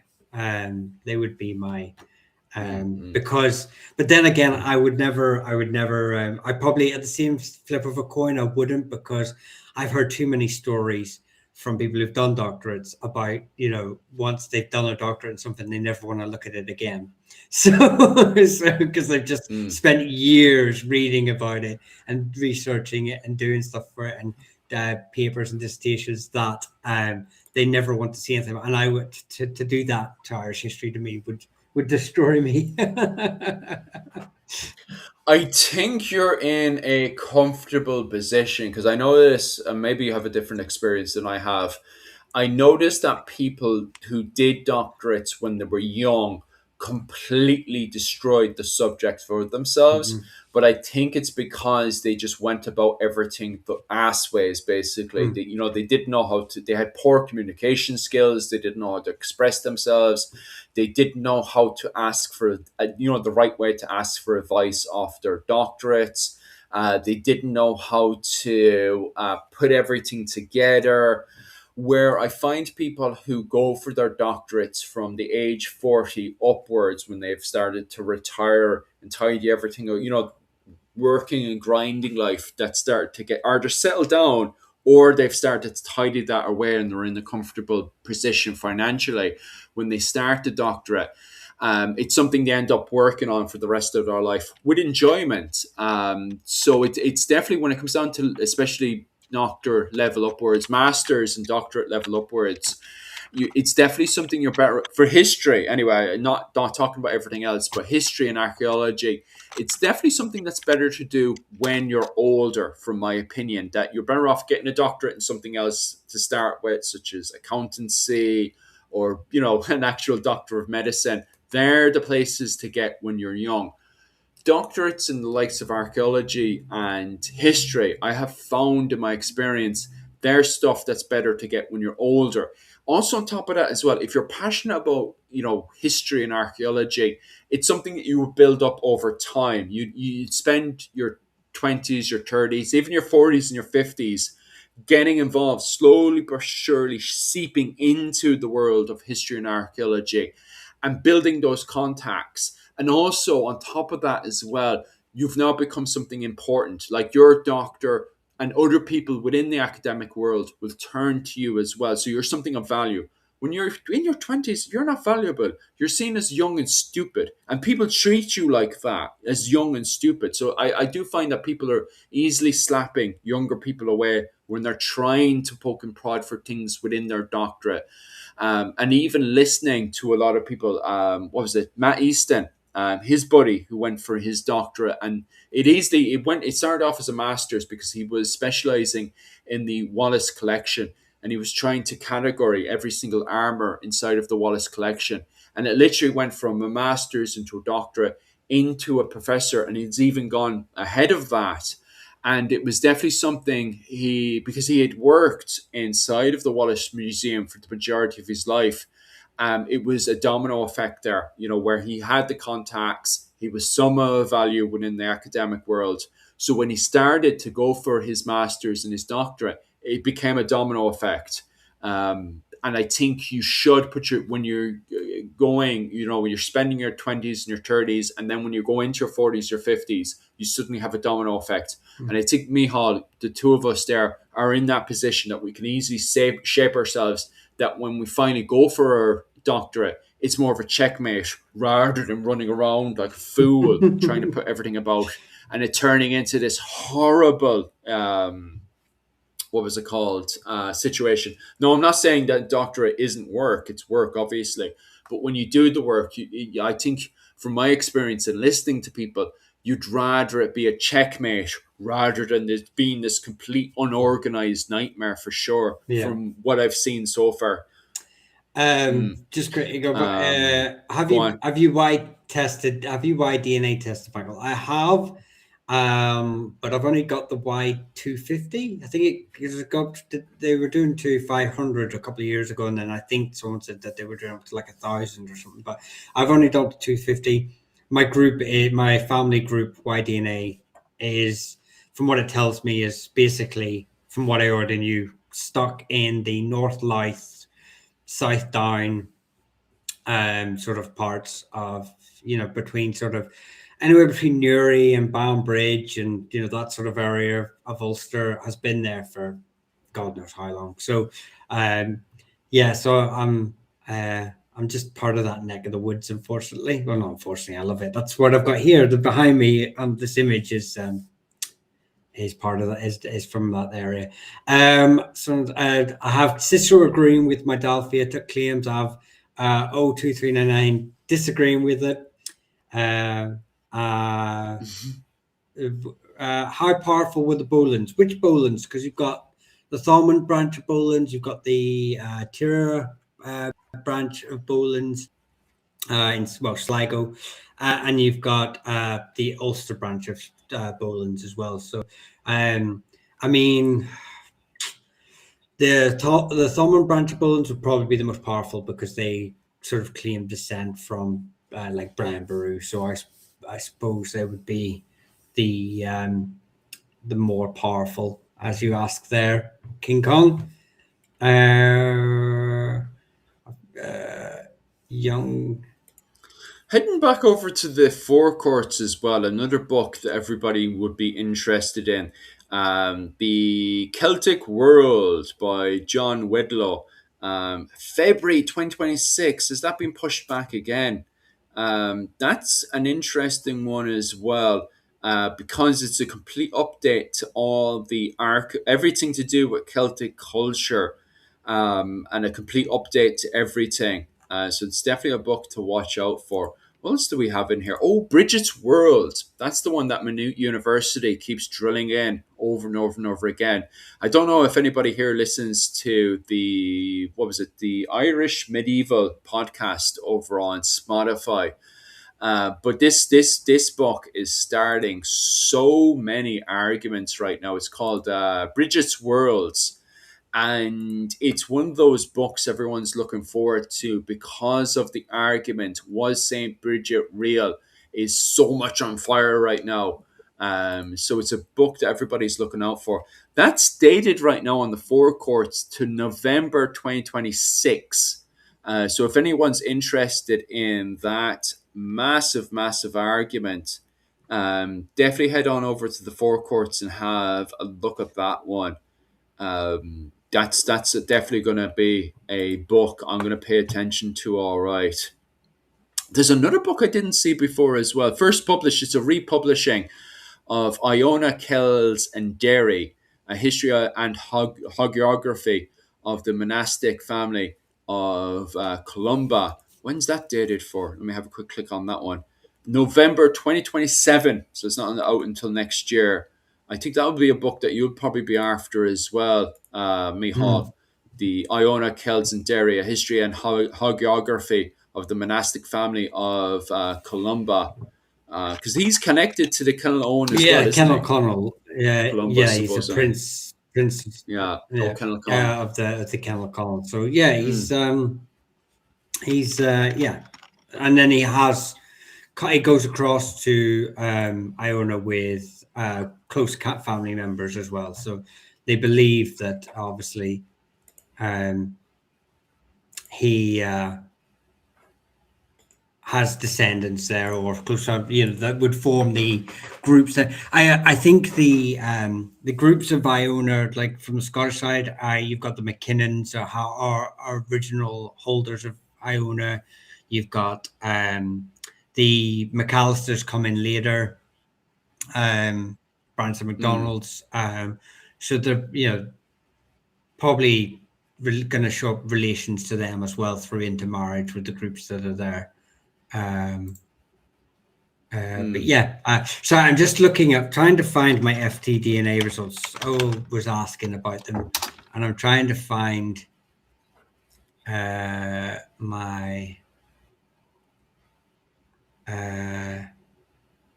what FTDNA what haplogroup I was. But I can't see it. And you know what? I'll find out. No idea. But I haven't been on FTDNA for about probably about 2 years. Because I couldn't afford to upgrade to the next level and find out how, because the number, they tier it depending on here we go. They tier it on how much you can afford to pay. So Mm. here's my kit number. I found my kit number. So I'll let you answer the question while I quickly try and pull this up and see what I can see about if I can remember my password. Hopefully, You guys aren't the boys aren't talking all that much and asking questions. The chat's definitely from what I see anyway. Maybe the thing's just not updating itself, but I can't see any. I'm just popping over to your one. Yeah, it's not moving as much as it was before. hang on. Maybe because What do y'all think about the Murphy name? Murphy's. What was it called? What was it called? Michal loves talking about the Murphys endlessly. Everyone always What was it asks called? about the Murphys. Which branch? Everyone, It's one of the most popular names in Ireland, believe it or not. It depends yes. what branch of the Murphys you're talking about, really, isn't it? Yes, there's so many. There's so What many was it called? branches. Yeah. That's the problem. There's so many branches of the Murphys that are unrelated. I'll tell you what. I'll leave you to waffle Mm. about the McMurray line and who they descend from. Dermot The McMurray. McMorras. Yeah, because they get Oh, anglicized to Dermot Murphy. McMorra. Yeah. Oh, do they? Hmm. Didn't really. Yeah, they do, Yeah, don't they? I think there was already a branch of Dacia. There was a Dacia Murphy branch as well, isn't there? And then you have, as you point out there, Dermot McMorra, because they also become because the McMorra Cavanagh. So it must be all the bastard branches of the McMorras that become Murphys because McMorra Cavanagh, he's still Lord in Leinster today. He was actually recently interviewed this week over on Instagram. Somebody actually, one of the, it was an English baron or something.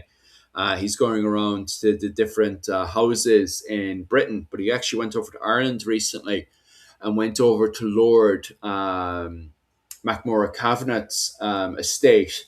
So what happened is after the Norman invasion of Ireland, the MacMorra Cavanaghs do not recognise the marshals, and they also don't recognize the butlers, wasn't it? Because the butlers and the marshals were related to Isabel de Clare, but the MacMorra Cavanaghs and that branch refused to recognize them as the successors of Leinster. And this feud goes all the way up to the Hundred Years' War, where the MacMorra Cavanaghs successfully beat the English. They go as far as actually beating the English. The MacMorra Cavanaghs, it was Art MacMorra Cavanagh, had actually married Isabel de Ville, which meant that they were going to end up inheriting a whole load of land in Leinster and break the statutes of Kilkenny to the annoyance of Richard II. So Richard II couldn't have that. A big, massive, one of the most powerful families going to end up being a Gaelic family. Even more annoying is the fact that was Art MacMorra Cavanagh actually collected the black tribute, the black rent from Dublin, which completely also it also undermines the argument of 800 years of British occupation. Sure, how can it be 800 years of British occupation if in 1370 Art MacMorra Cavanagh, a Gaelic man, goes into Dublin and collects the black tribute, the tribute from Dublin, putting himself as the man with the biggest sausage. Regardless, this obviously really annoys the English, so they end up invading twice. So between, what was it, 1877? I could be wrong on that one. But between, what was the original date of the invasion? I cannot it's out of my head. But it definitely in 1399 anyway, you see the second massive invasion of Ireland. I'm trying to bloody remember because I know Roger Mortimer. I think it's around 1380, if I'm not mistaken, or 1390. Roger Mortimer ends up being killed by the O'Tooles because of all this fighting that's happening between the Gaelic and the English in Leinster. Roger Mortimer is killed between the jigs and the reels, and it was meant to be a battle. But it ends up being a quick skirmish because of the fact when they're all lined up to do battle and stuff. Roger Mortimer was very drunk at the time. He's dressed as a Kern. He breaks formation and just goes straight into the Kern formation. The Kerns at the time thought he was another Kern, just a very strange, weird Kern. They pull him off his horse and end up hacking him up and decapitating him. And afterwards, they realized it was Roger Mortimer. So they obviously apologized for that because they never actually meant to chop up Roger Mortimer. But when he's chopped up and killed, that's the end of the battle, which ends up just being a quick skirmish. And because of that, it became dire circumstances for the English in Ireland, because it leaves the likes of Castle and also Trimcastle completely vulnerable. So what ends up happening is that the Gaelic completely overrun all those areas and once again are a complete threat to Dublin Castle. So the Gaelic resurgence, as it's referred to at the time, is a complete success for the Gaelic. And it's also obviously a success for the dynasty that is the MacMora Cavanagh dynasty. And so the MacMora Cavanagh today are still lords in Leinster today. So yeah, that's my rundown of the MacMora Cavanagh family. I've got my so yeah, I've got my DNA thing, but I'll just say quickly. Let me just move this out. That get this Y-DNA testing out the way. Yeah. You talked about the you've got the Ekin line of the Murphys. So they're like from County Wexford, parts of like South Wicklow. You've got the Murphys of Muskerry. So that's Cork. You've got the McMurphys of the Kennellowen and of the Airhilla in Ulster. All of these names are interchangeable. You've got you've got the Murphys of Sligo, but all of these various names are variations of multiple Irish names, and then they've been interchangeable with Murphy, Murray, Murrah, Mirko, all these sort of anglicized names become interchangeable. So unless your family's lived in a specific area for a specific amount of time, it can be very hard to distinguish which group you are from, especially if they've moved into hubs, like towns or cities later on, and multiple Murphys into marrying, stuff like that. So, but yeah, I do have a video on them. I do have a short on the Murphys and all the branches. I will just say, I haven't been on Y-DNA for a long time. So when I said I've only got the Y250, what I meant is I've only got the Y111. I haven't got the big Y testing. So I've got the second to best. I'm not an expert on DNA by any stretch. My Y-DNA haplogroup is RM269, which I do believe is just a very generic Bronze Age Y-DNA group that's like 80% of Europe.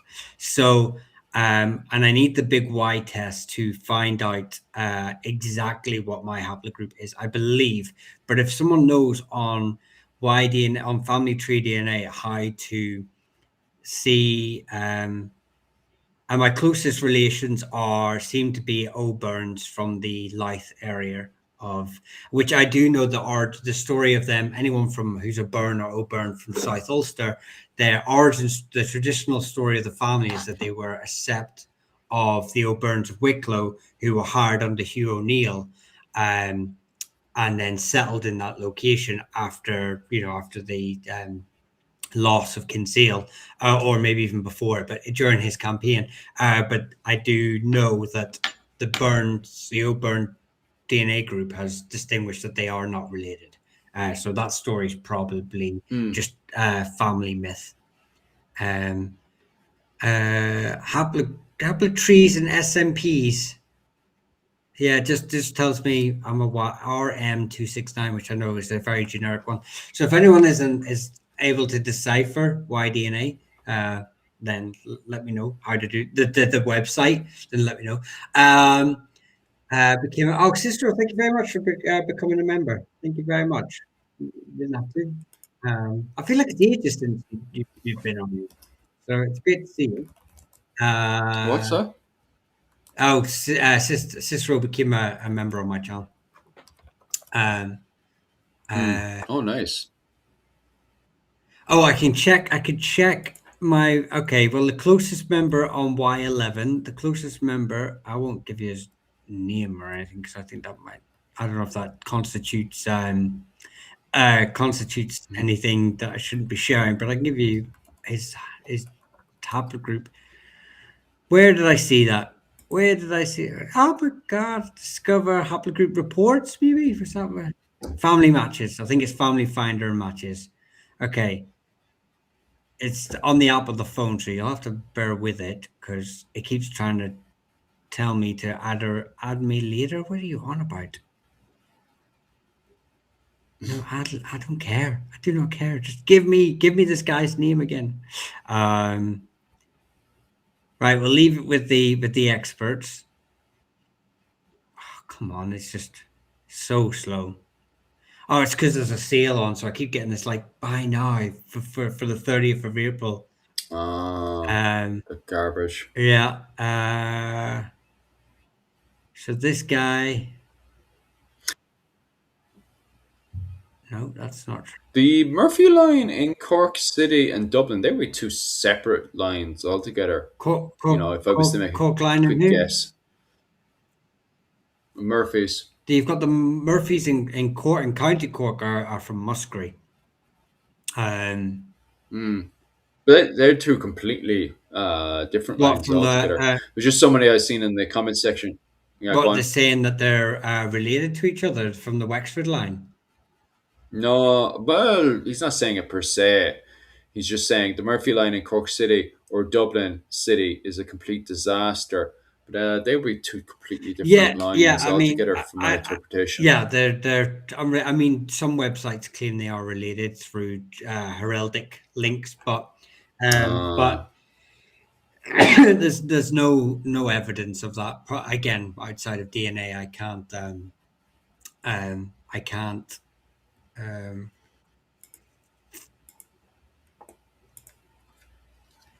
Lads, we're on the last 10 minutes there, so if you guys have any questions or anything you want to expand on, definitely do it now. I know Caveman and Kevin and Fat Controller have no problems expanding there, that's for sure.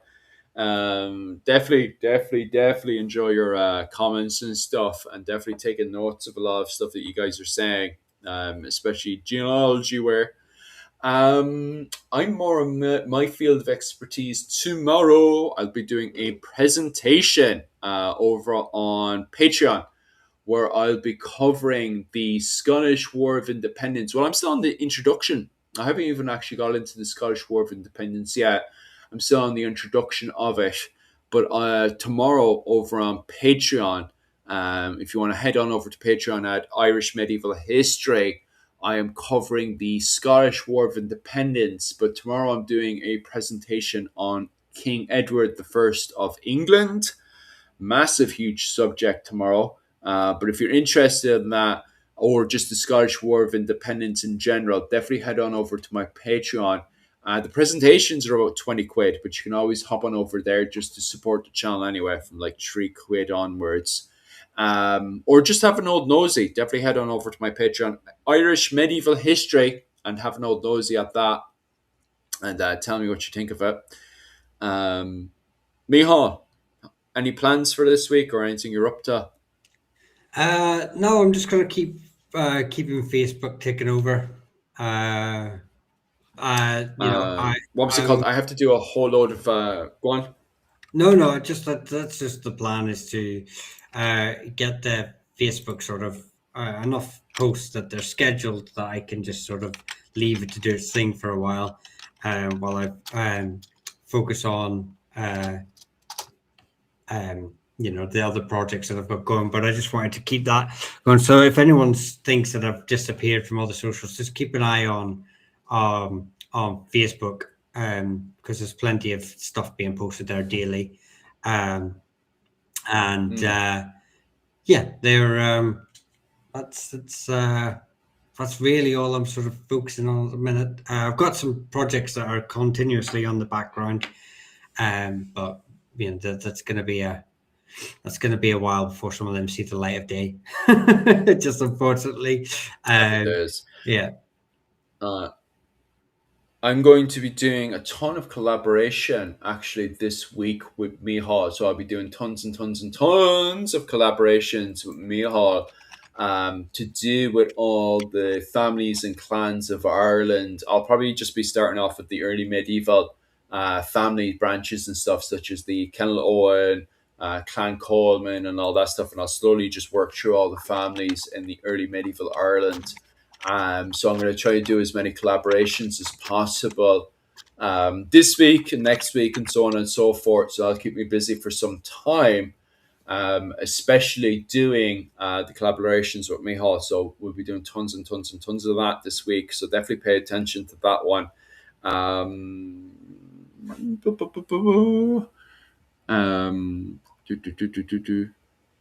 just quickly looking at the what was it called?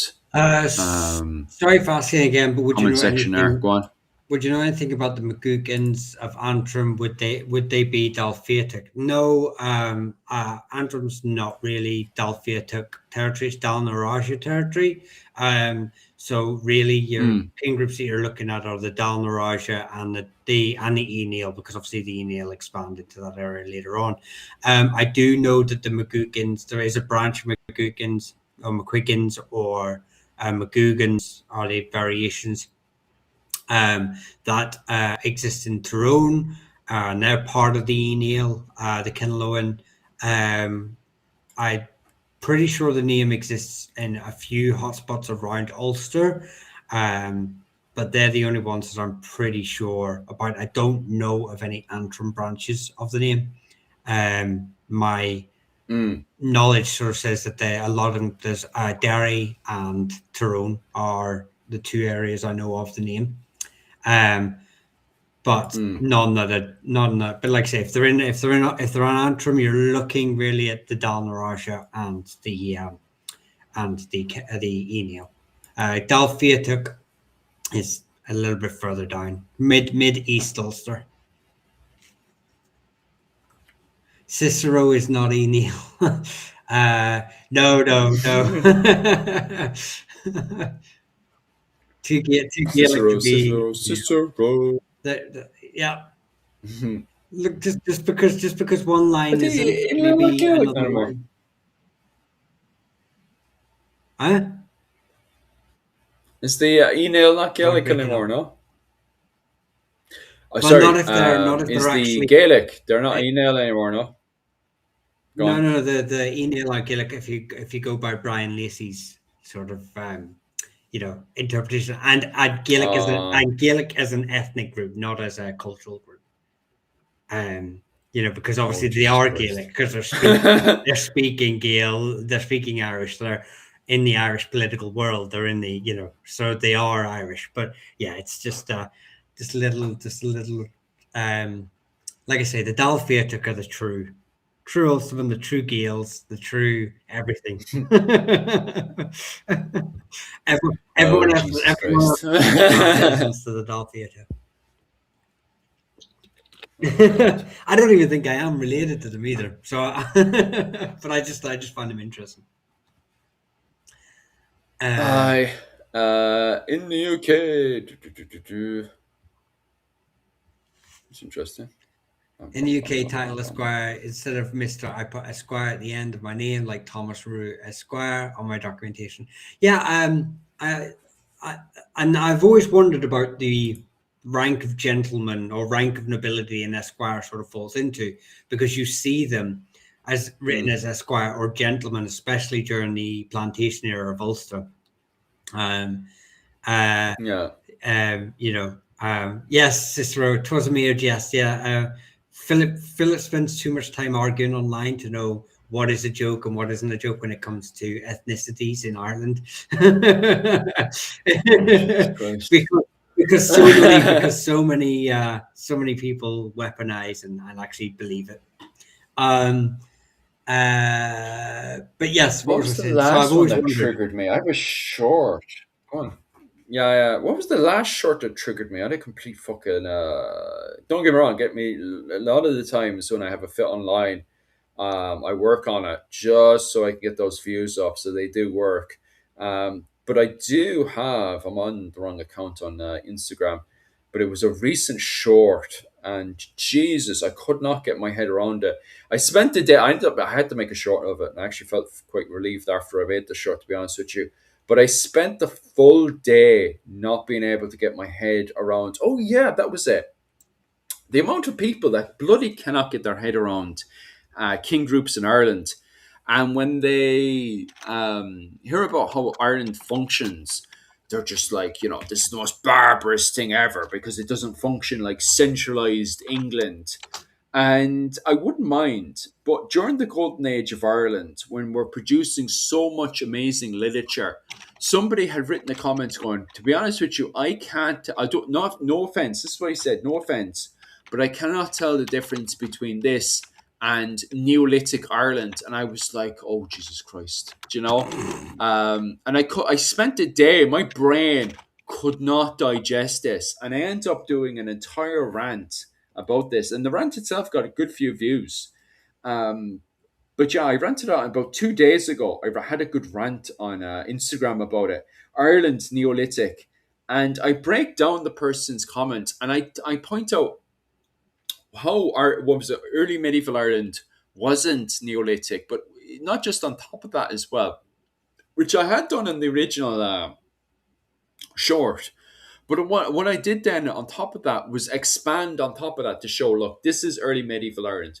But you can see that even the fortifications of Ireland continue to develop into the High Middle Ages when you have the introductions of, the Romanesque style castles with the old Moat Baileys. You have the stone castles coming into Ireland with Trim Castle. And then by the time you get into the late medieval period and you have the whole Gothic designs that start to come into Ireland, like Kilkenny, very good example of a Gothic style that comes in around 1250, still in the High Middle Ages, but then it has that transition going into the late medieval period where you have Gaelic Taoiseachs in Ireland, chieftains in Ireland, constructing the likes of Bunratty Castle, these humongous keeps and fortifications in Ireland. So to turn around and refer to the Gaelic in the medieval period as barbarous and backwards, it's like, have you not been to Bunratty Castle? Like, that thing is constructed during the late medieval period, and that keep is absolutely just, fantastic. Absolutely brilliant. And the economic finance that does produce, because it's defending the Shannon River, it brings in a whole load of trade from the Iberian Peninsula, such as wine and mead, so on and so forth. It allows the O'Briens to comfortably go on pilgrimage over to Rome. Like, you have to be in a very, very, very comfortable position to be able to go on pilgrimage. Never mind to go on pilgrimage during the 15th century. So it definitely shows that these people are not backwards and barbarous, that's for sure. You could actually make the argument that the O'Neills are barbarous and backwards, like, of course, up in the north of Ireland, because of the fact that they don't have the fancy clothing that we do down in the south. But, when it comes down to the south of Ireland, you definitely couldn't make that argument for sure. Right. I think that's the end here as we've pushed 2 hours. Yeah, we start to finish up there. Yeah. Any last notes there? I'm just seeing here. It's the lowest rank. Esquire is the lowest rank. Okay. Someone's asking. We'll talk about. I suppose we could talk about what is time specifically for family groups, because you've got links to Argyll in 200 AD, Antrim 350 AD, Armagh 650 AD, and we can talk about that. So that's a big time frame to sort of be talking about, especially when most of our named king groups start to appear in the 5th century, like the Owenoctor and the Neil, but they do descend from other groups. So it's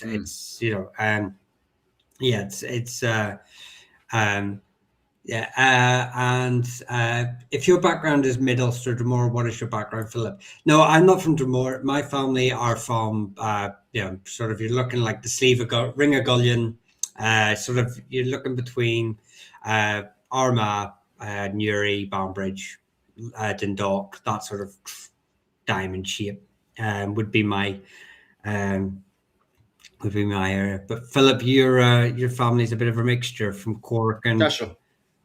Oh, my yeah, mix.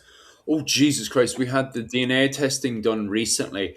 I am the Hayes of Limerick. That's how, like, even when I was a child and stuff, I'd be in Mallow and people would be asking me, oh, who are you related to? Are you related to the Hayes up in Fermoy and blah, blah, blah? And I'd be like, no, no, no, no. Hayes of Limerick. And my DNA testing completely backed that up. Every single bastard DNA that's in Limerick, I am related to. My I like it is not like 100% Gael whatsoever. It's literally a thing of like 20% English, 20% Gael, 20% Norman, 20% Scandinavian, 20% of it. We have a random Palestinian DNA in there as well from Jerusalem. It's insanely mixed. I was even saying that to Rachel as well. And it is true as well. Like when it comes down to most of the merchants and the traders and stuff of Limerick and Cork, I'm actually related to them. So a lot of the famous hazes of so and so, the traders and merchants from the 17th century onwards, I'm definitely related to them. So Hayes of Limerick is how a lot of people identified my family for ages. And what was it called? And I'm related to a lot of Hayeses that are up in Limerick as well. I'm related to. And then on my mother's side, they're from Sligo. And my mother had the complete opposite, where it was almost, I think, like, 98% or 99%. What was it called? Oh my god, what was it? Gaelic DNA. So Gael DNA on my mother's side, which was very funny because my mother was born in Manchester, but both of her parents are from Sligo. So although my mother's got a Manchester DNA, and a lot of people assume my mother's English, her parents are from Sligo, and her DNA ends up like almost 99%. What was it called? Gael DNA, except for this random Polish kind of Jewish DNA, which is in there, which popped up we're assuming it's around World War II that DNA got in there. Because my mom always talked about some Polish Jewish, some Polish French Jewish DNA that popped up around World War II. So there is a wee bit of Polish DNA in there as well on my mother's side. so But that was absolutely amazing. Palestinian, Irish, and Jewish ancestry. You maybe we should be sending you to the Middle East to fix all the problems. Just be like, I speak for everyone. I For speak for sure. everyone. But that explains my because my nose. This is my mother's side of the nose where she has this kind of weird kind of Polish, Jewish kind of nose on her. So that's where I get my nose from. Like my whole face is complete bastardized of a mixture of bloody everything. But yeah, it's funny because everyone assumed my dad was the most Irish, and when because he's from Limerick, like a big thick Limerick Cork accent on him. So everyone assumed my dad was the most Irish one, and in fact, he's just a mix of everything. Because pretty much everyone immigrated to Limerick, didn't they? And my dad married into them. Sure, it's a pretty mix of everything. And the one everyone assumed was the most English. My mom has zero English DNA in her. She just has a Manchester accent. So that's the Yeah, end of my that one. mother's English. She is English. She's So from Northern England, so I've got probably Danelor, I've got Saxon, I've got Scottish probably on that side, mm, ancient Brythonic Welsh, from all the history in that area. I've probably got a good mixture on that sort of side. And my father's family are just from that area I mentioned there in the southeast of Ulster and have been there for about mm. fucking 10 million years. They were probably the first boys to stand there after the glaciers moved. Um, anyway, but we won't get too bogged down because we did say we were going 6 minutes ago before we asked Philip our questions. Yeah, we'll start finishing up Yeah, there. so I'll see you guys. Yeah, I'll see you guys all tomorrow. Anyway, if you're signed up for my presentation for tomorrow, that's over on my Patreon, Irish Medieval History. That presentation on Edward the First, just before going into the Scottish War of Independence itself, that is starting Irish time, at 10 o'clock, 10 p.m. Irish time. That is starting tomorrow. And New York time, that is starting at 5 o'clock. Okay, so that's my presentation. Sign up over on Patreon, and I'll give you another link to there so you can go and watch it. I'll see you there, guys. Until then. Mihal, any plans in the next few hours or so? No, I'm going to bed, but apart from that, Okay. but yeah, I'll be live. Tom's us now. I'll be live on Wednesday for my members live, and then we will all be back on maybe Owen, hopefully Owen if he feels up to it, but if not, definitely Philip and I'll be back next Saturday. So Happy days. so we'll see you then. So until then, have a good night, everyone. Thanks very much.